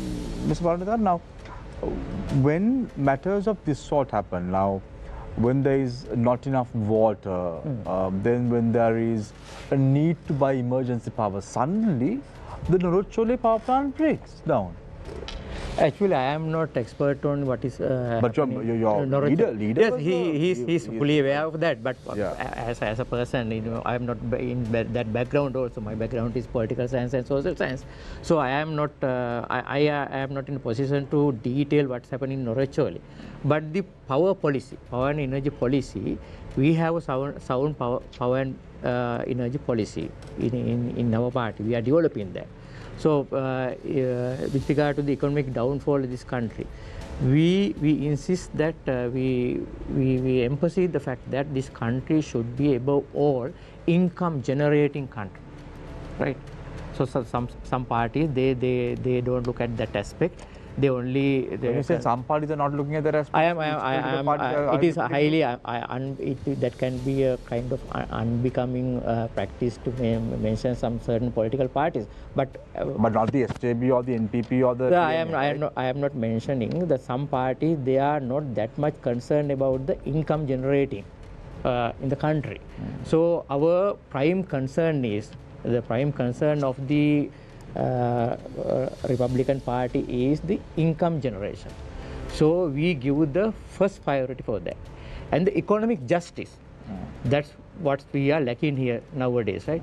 We give undecent concession for some segment of the society, some business tycoons, neglecting the rural sector. This is a grave issue. So our prime concern is uphold the economic justice. Like that, we have 5 cardinal principles, 5 cardinal values. So based on that, we will initiate a new political culture. So I think we can capture the future political audience. You will be able to. Yes, we believe that. Strongly believe that. Yes. Is there the income generation? What is your opinion about that? That I used another word, increase in the domestic production. I think this idea also equal to that. Generating income means increasing the domestic production, agriculture and industrial sector and services sector. Right. And we can, unfortunately, because of some wrong political decisions, previous so many governments try to import many things from outside. Even today also, all ministers, if they face some difficulties, they try to, suddenly they say, yes, we can supply those goods importing from India or somewhere else. Egg, they are importing eggs. And lack of fish, they took a decision to import fish from outside. That is their easy answer. Well, why do you think that is the easy answer? Behind that, there is a hidden fact, the commission and right. Importing from other countries, the ministers and officials can earn some money using bribe and corruption. Even for a famous example is the sugar, importing sugar. So there was a huge, big issue was happened there. But the rulers have not paid their attention to, pay their priority attention to increase our production. We can produce sugar in our country. We have enough lands and enough resources, and natural resources and human resources. But the rulers don't pay their attention to that. Because of that reason, we had to obtain so many loans from outside because of the collapse of our economy. The earning income is the best thing to overcome these economic challenges. Otherwise, what is your take about privatizing state-owned enterprises?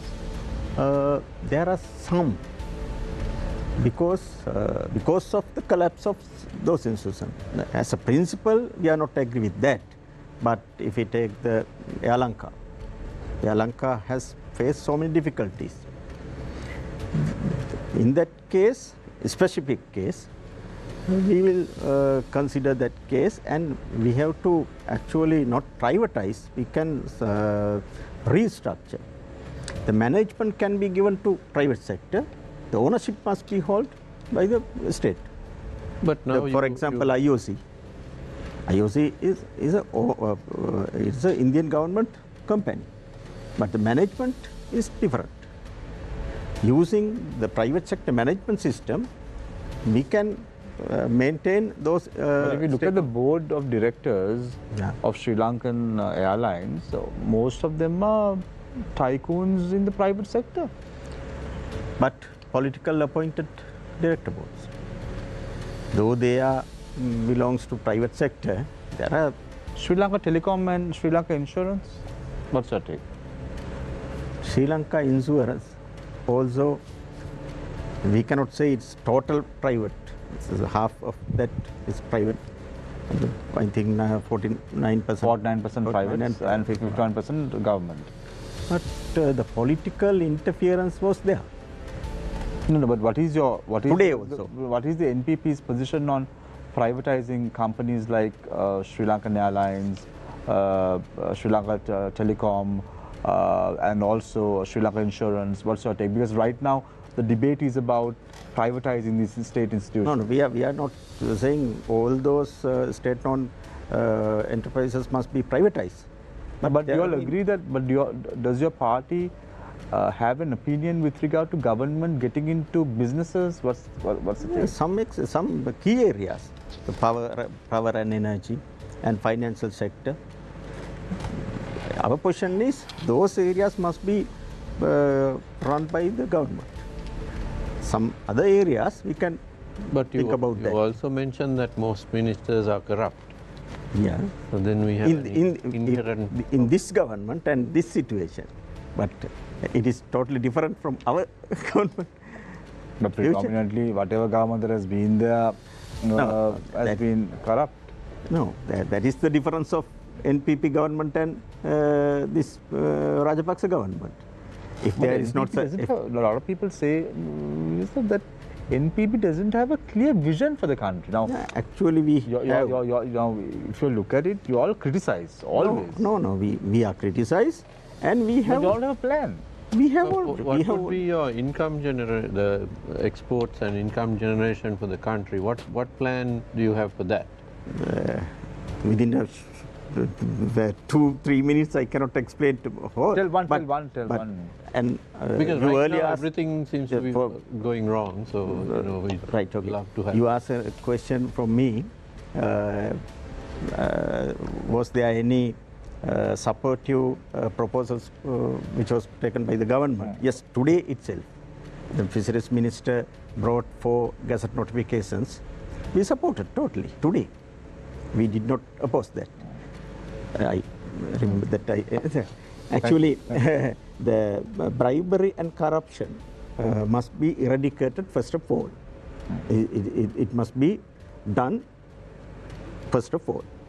Then people have a ambition. Then the country have a real future. Then we will say to the people, as a country, as a people of Sri Lanka, we will develop a country without corruption and in the transparent system. Then we can, first of all, we give priority to small and medium level productions. It is the engine of the economy. For example, the China paid their attention to those areas at the beginning of the Chinese economy, developing the Chinese economy. Today they are developing large factories and large industrial areas. But at the beginning of Chinese economy, they started from the micro and medium level industries. Our position is also same. As a bankrupt country, we cannot take large industrial mechanisms. We pay our attention to those that area. The small productions are there. Now, Mr. Herath, if you remember, 2011, the Expropriation Act that was brought to take over underperforming and state-owned assets. Remember the 2011 bill that was brought by Mahinda Rajapaksa as the Minister of Finance in his capacity? Yeah. So at that time, institutions that were handled by the private sector was taken over by the government. Yes, and look at the status of those companies now. But because of the bad political culture, though they obtained as the government institutions, they couldn't implement the real management system in those sectors. If there is no such a political culture, we can develop, for example, petroleum corporation. Earlier, government said that petroleum corporation has faced so many economic difficulties because of excess officers and services and their high level salaries. Right. What is the present situation? The profit is 83 billion rupees in this year, from January to June. So I just want to ask Iran's thought. Now, Iran, you've been in the private sector for a long time as a banker. What is the position of the SJB on Sri Lanka Telecom, Sri Lanka Insurance, and other companies being privatized? Yeah, so I would say that the first principle leads, right, and this hasn't been discussed in this country, consumers first. That's the first principle. And then safeguarding the rights of workers. Safeguarding the rights of workers have been spoken in this country for decades, but the consumer hasn't been spoken about. And the SJB is very clear that consumers, for millions of consumers, that principle needs to be looked at, and also the principle of safeguarding the rights of workers.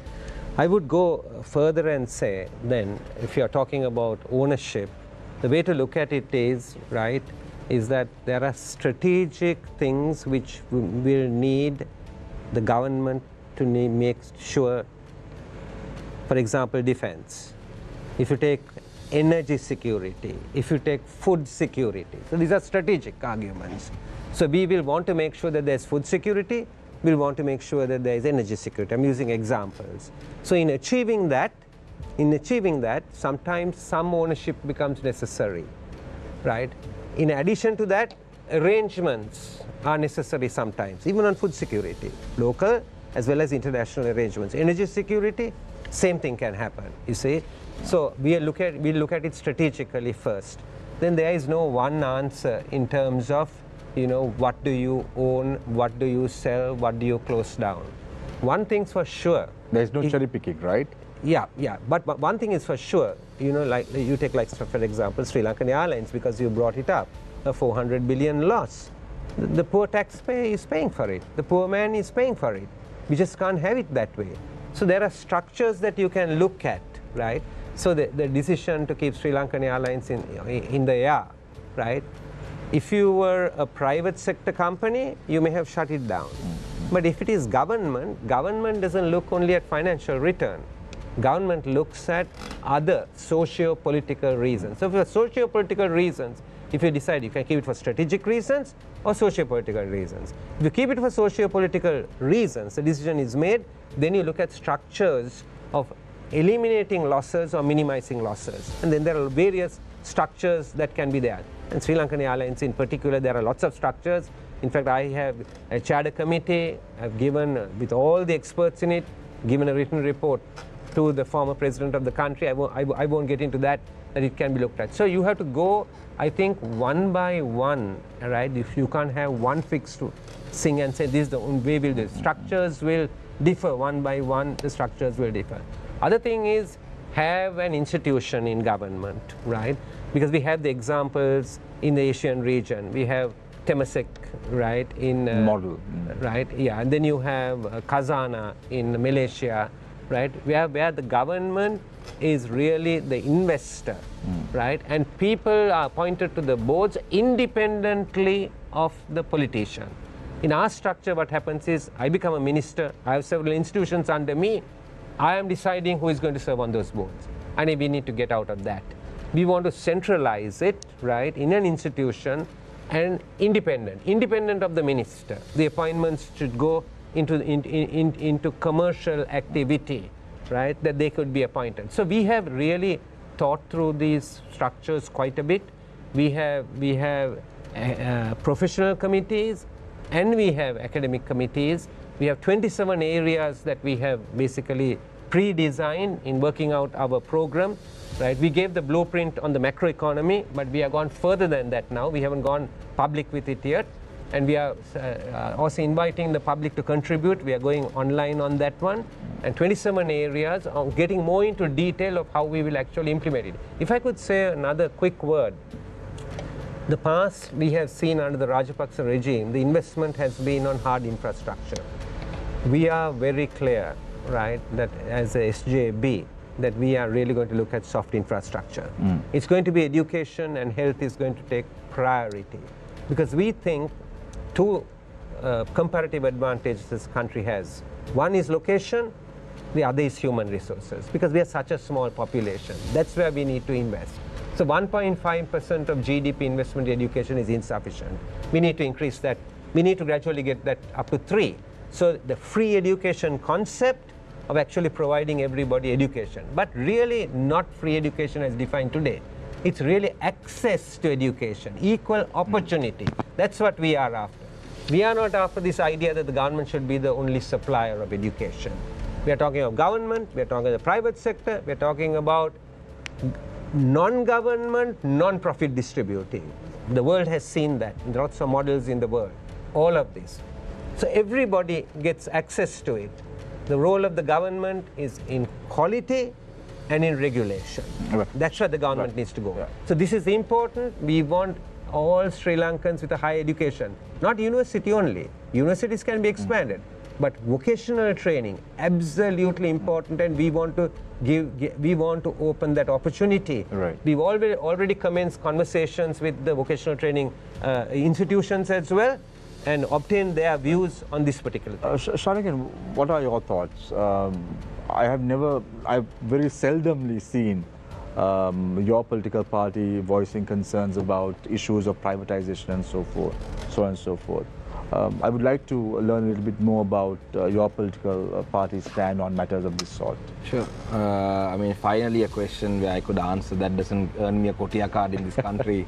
Generally, it's very unfortunate that, you know, as soon as the TNA MP gets on any of these programs, all the questions are generally limited to things that, I mean, I can't blame media also, because very rarely do TNA, I mean, not very rarely, but only a few of us would come on these media channels, so you have to get some of the answers out of us. But I am glad must that say we've had a lot of TNA parliamentarians and representatives attending the show throughout the last few months. I would a lot. We've always asked. We asked for representation. I know. a lot is probably very subjective. but no, that's not. I mean, it was an accusation at the media. I was just saying that I'm glad of getting an opportunity to say something. Yeah.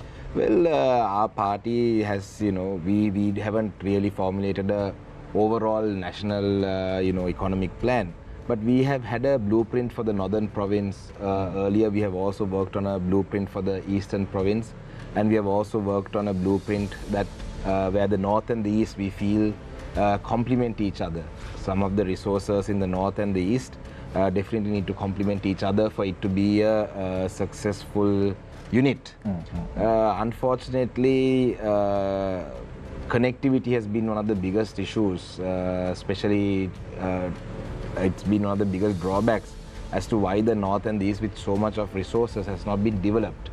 You see, the tourism, Minister of Tourism talks about 100,000 tourists coming into the country a year, but I think not the percentage. If there is a survey done, I think I wouldn't think even 5% of these tourists would have traveled to the north and the east, all the 8 districts.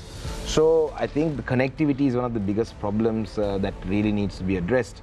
And also, I think another thing is racism. As long as racism is there in this country, I mean, why I say that is that just after President Ranil Wickremesinghe concluded his tour to India, there was this proposal about a bridge or a land access route to southern India. Now, without looking at the benefits of, having access to the southern states of India, I saw a lot of criticism about how Tamils live in the north and the east, and now it's going to get connected to Tamil Nadu, and it was seen in a detrimental, it was seen as a detrimental thing.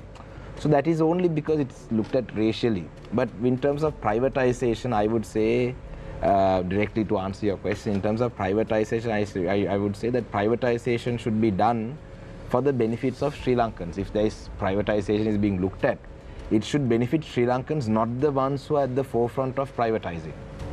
Now, there are serious questions about Sinopec coming into the country. There are a lot of allegations, that certain new group of ministers have become billionaires overnight. I'm not saying this. Their fellow former cabinet ministers are saying that. There are a new lot of them have become billionaires, especially this Sinopec and all. There are large number of accusations. So likewise, I think even with you specifically mentioned Sri Lankan insurance, I think Sri Lankan insurance, I think there are 2 sections of it. One is the life insurance part, and the other one is the accidental and incidentals part of it. The motor. Yeah, this is not just the motor where you pay claims. I think the one that the retirement one is actually a very profitable operation, whereas the life insurance. The life insurance. So, if even with the Sri Lankan, the privatization, I think the catering and the ground handling are very profitable sections of that. We were told that there were moves to privatize or sell off the profitable sections of it, right? This is in the past. So this shouldn't happen. So if privatization is to be looked at, it should, the first consumer is one, but then, is it going to benefit all Sri Lankans, or is it only going to benefit a certain number of people who are in the forefront of doing the deal? So privatization is not a bad thing. Privatization is not a bad thing. I mean, with more money, more investment coming in, the business could develop into a larger, the profit margins can be increased. That will benefit the entire country. But also, I think one of the things is, now again I'm coming back to the devolution part of it, how it can help. I think with devolution, provinces should start competing with each other in terms of, development. Now, if you look at the southern province right now, southern province, I would say, is overpopulated with tourists. The high-end tourists don't want to come to this country anymore because there's a lot of tourists who are, in the southern province doing, drugs, or, all the pristine beaches are now overpopulated. Why are all the tourists going to the south? Why can't we look at developing, the section above from Negombo?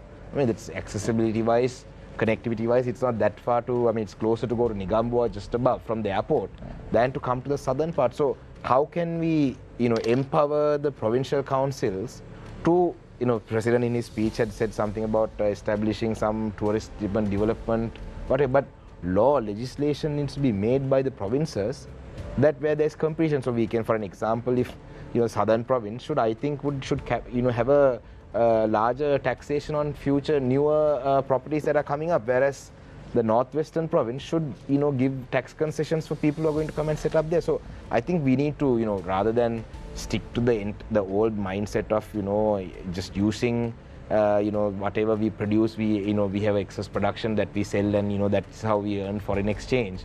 We should look at modern ways of earning foreign exchange in this country. So I'm getting a lot of questions from our viewers tonight. So this question is for Mr. Paranithan. Police powers are devolved in all states and union territories in India, even Pondicherry, which is half the size of Colombo.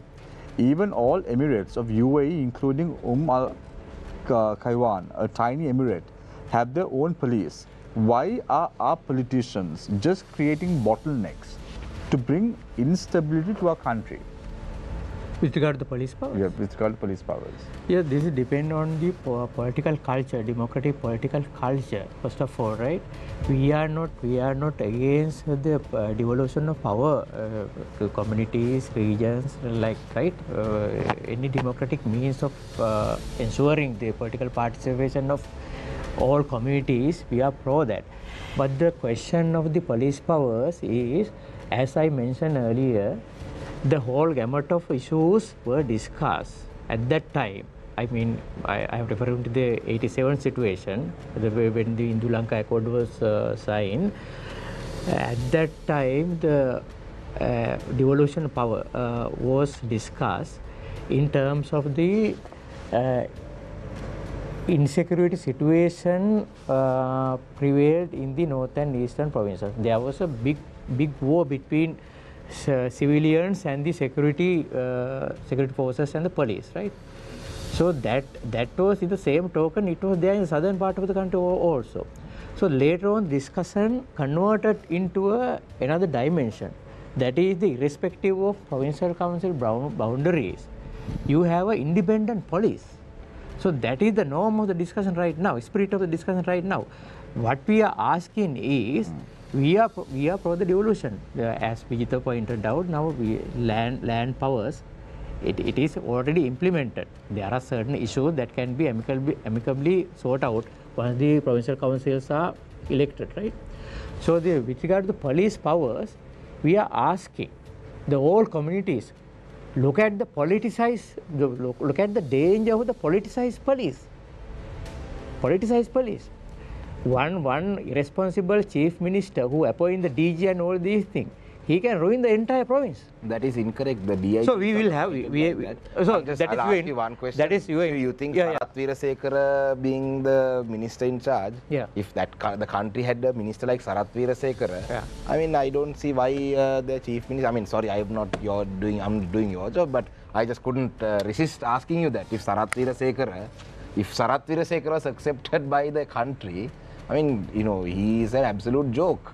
So, I mean, do you really think the person is the problem? No, we are not accepting any individuals. The police powers, it has to be operated through independent commissions. So that is our norm. So all provincial councils also has to accept that norm. Apart from that, all the other powers, the central government has portion of that, and the provincial council enjoy certain powers. If there are disputes between regions and the center, there should be a mechanism to sort out those issues. We are not opposing that mechanism. But do you believe that the center is able to run a police force better than the provinces? This is not the question. Yesterday we had a situation where some excise officers who were on a raid were arrested by the police. I saw the... and then both sides had press conferences against each other. Yeah, I saw the news. This is a very pathetic situation. That's why we are asking to establish a full-fledged independent commission which is answerable to the parliament, right? So that independent commission can decide the contours of the regional police powers also. So, but our point is, don't give such powers. So we've seen, Mr. Varanathan, over the years, over the last few years in particular, the anti-nationalistic rhetoric has been playing a center stage in the Sri Lankan political fora. How does your political party intend to combat such moves going in for an election year next year? The nationalism is I think we have to distinguish the different manifestation of nationalism. There is a manifestation of civic nationalism in one hand. On the other hand, there are different versions of ethnic nationalism. So, and in the democracy also, there is the norm of majoritarian democracy, and there is another norm of plural democracy.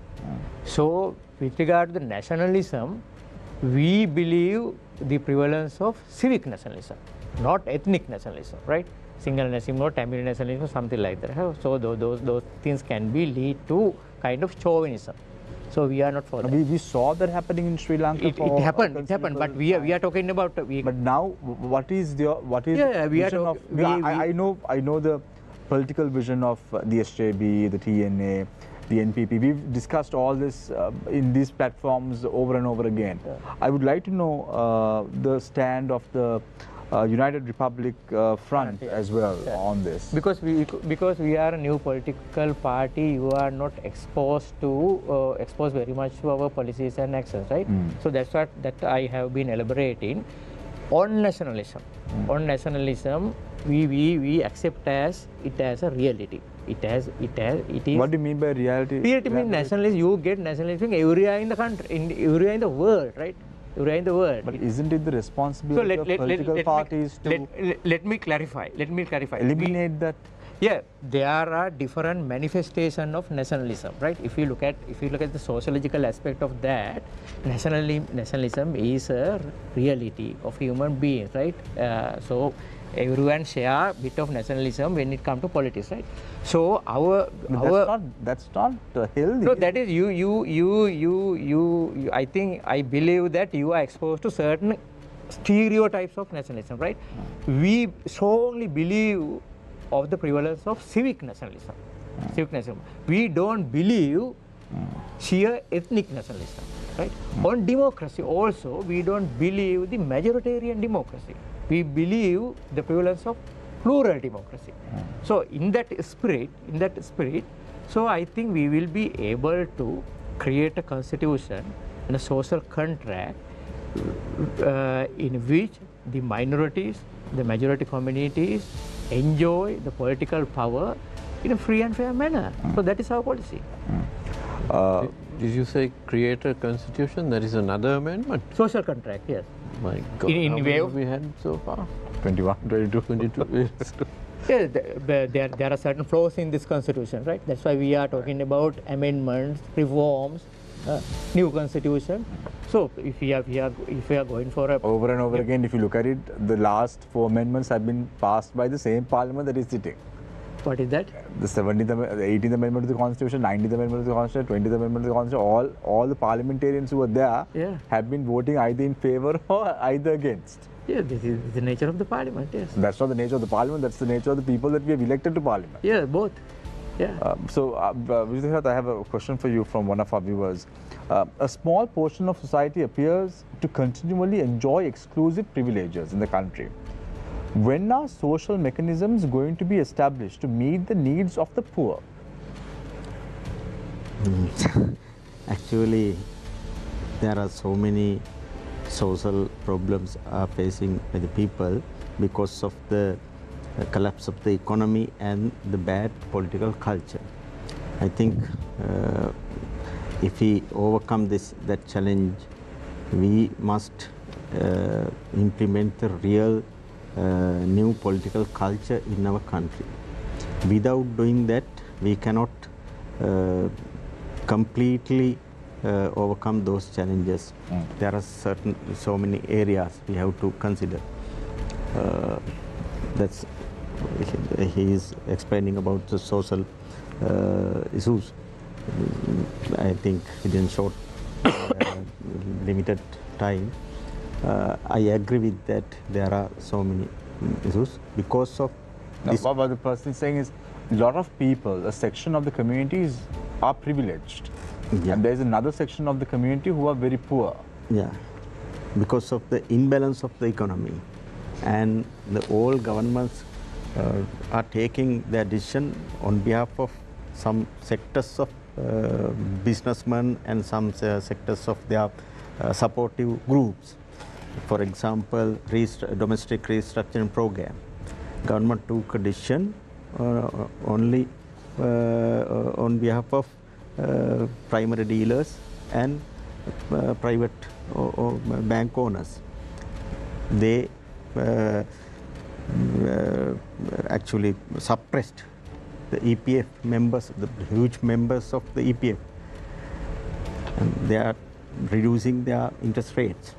Likewise, all governments are taking their decisions on behalf of the small group of their supporters, Right. not because on behalf of the poor people.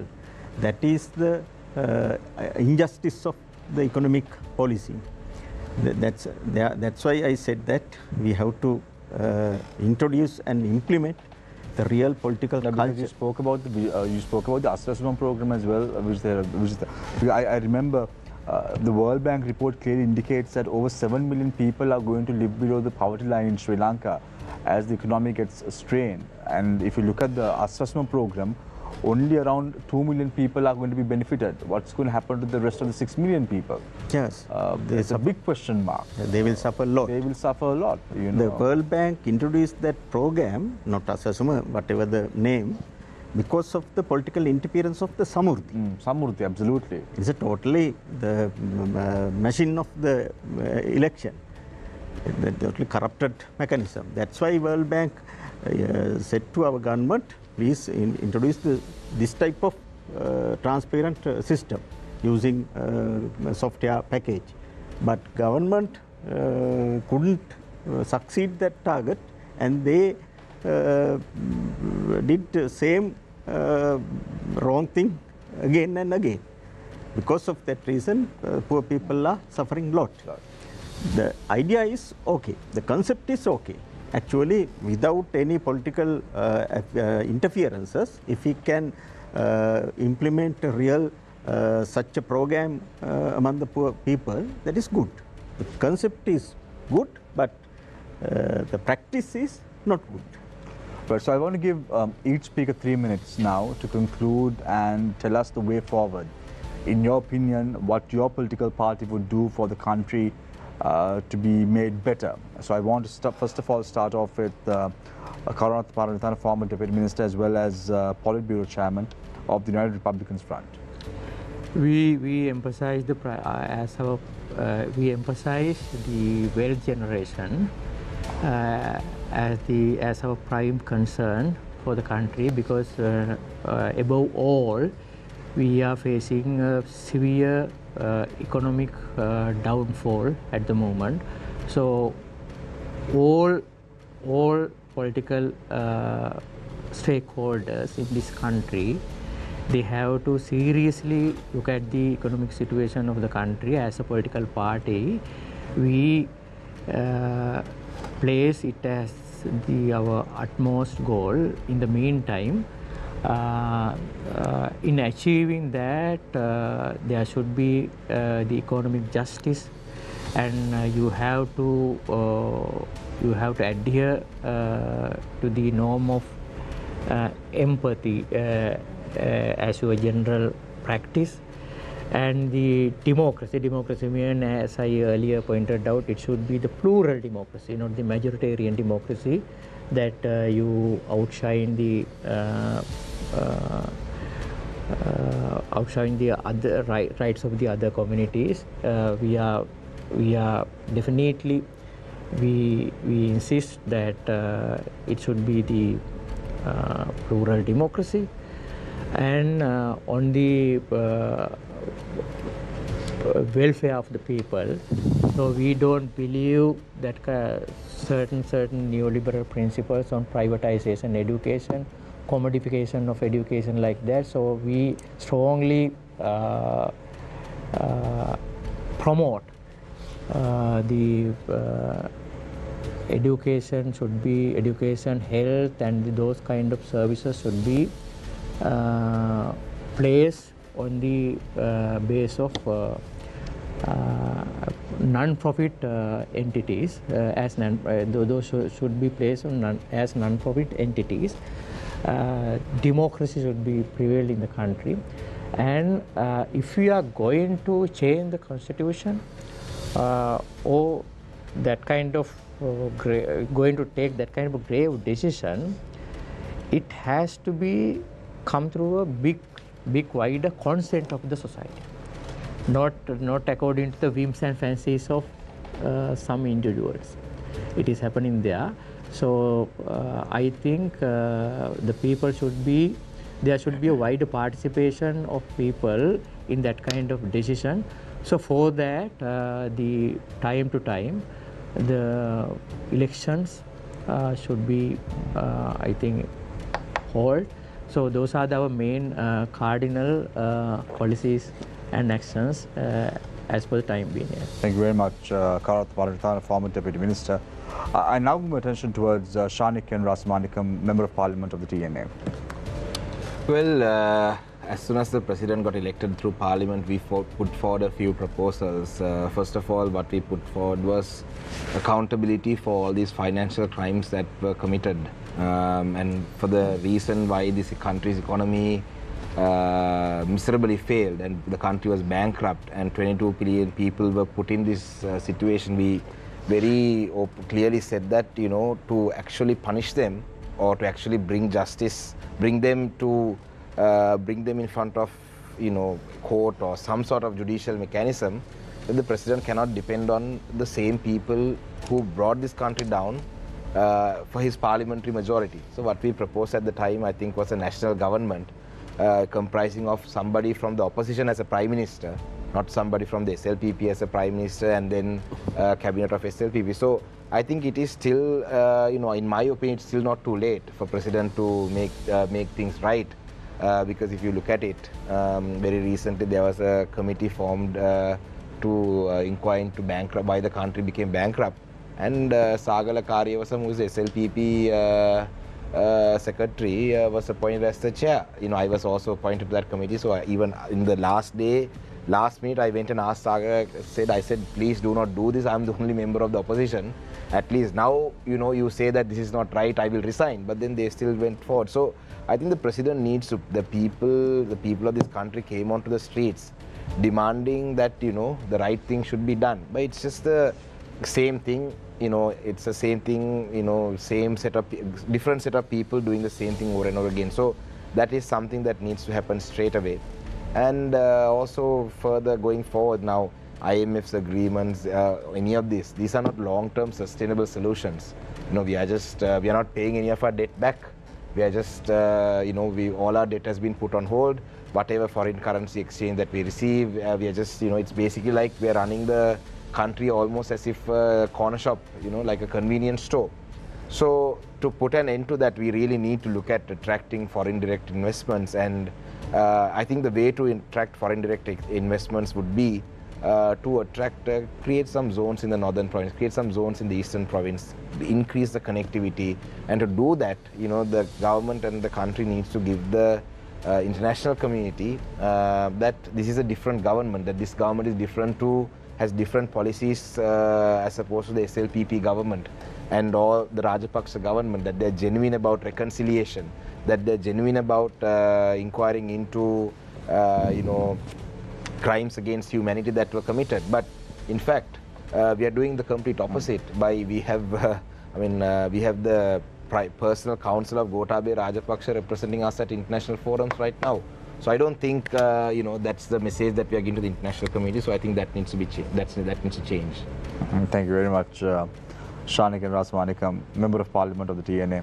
You had to say it, no, Shanikan. You just can't. Well, that's the truth, though. I mean, he was the finance minister when Gota was in trouble. He was the justice minister when Gota was in trouble. You know, so now Gota's in trouble. He wants to go to America. He's the foreign minister. So I have to say facts, no? Right. I now move attention towards Vijit Herat, Member of Parliament representing the NPP.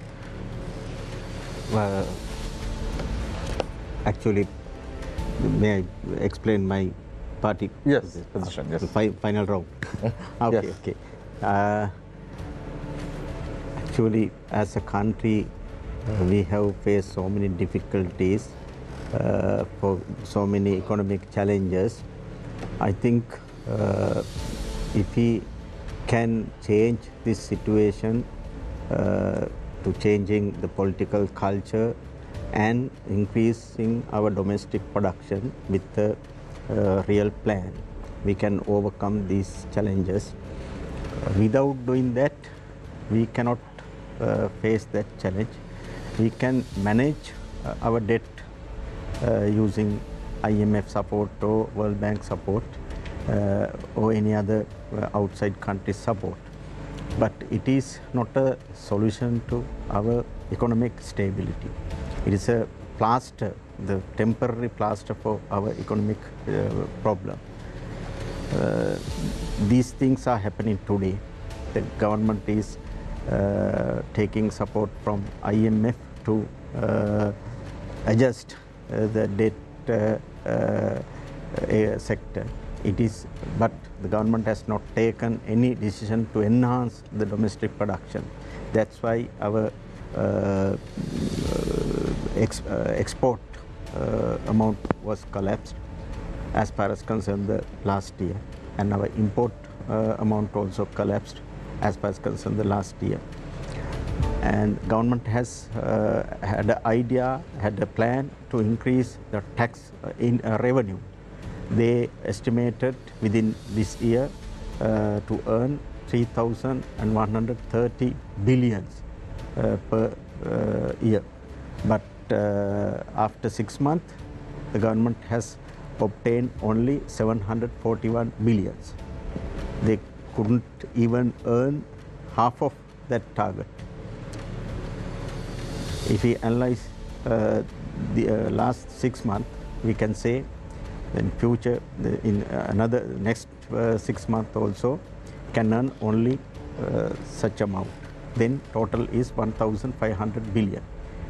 The estimate amount is 3,130.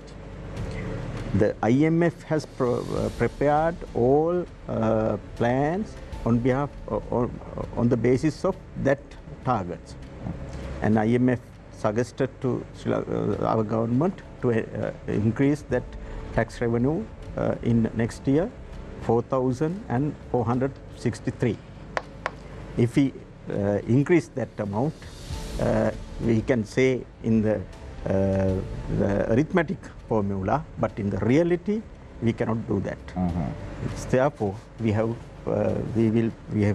faced so many difficulties in future. Therefore, we must take a tough decision to enhance our domestic production with the new political culture and with new political leadership. That is our idea. And that political leadership should come from the NPP? Yes, according to our principle, right. We say under the NPP leadership, under the Arvadisa Nayaka, leader of our party. So no common candidate? No, he is our party candidate. Right, okay. NPP candidate. Good to know, good to know. Right, I now move my attention towards Ran Wickramaratne, Member of Parliament of the SJP. So one huge thing that needs to happen in the country is to actually create unity, getting everybody, in the same direction. And I'm particularly reminded today in particular with the demise of Percy, who I can almost see with my eyes carrying the Sri Lankan flag and running onto the different fields from the Colombo Oval and the SSC, to some of the grounds overseas when Sri Lanka was playing cricket.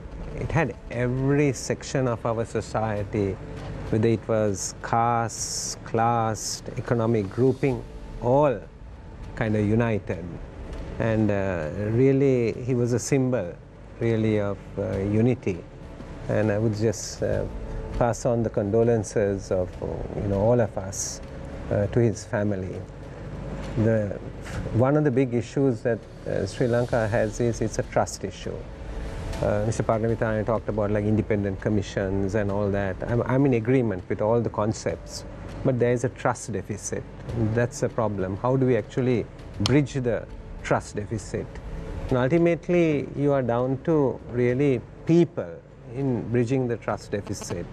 Who are the people that we could actually ultimately trust?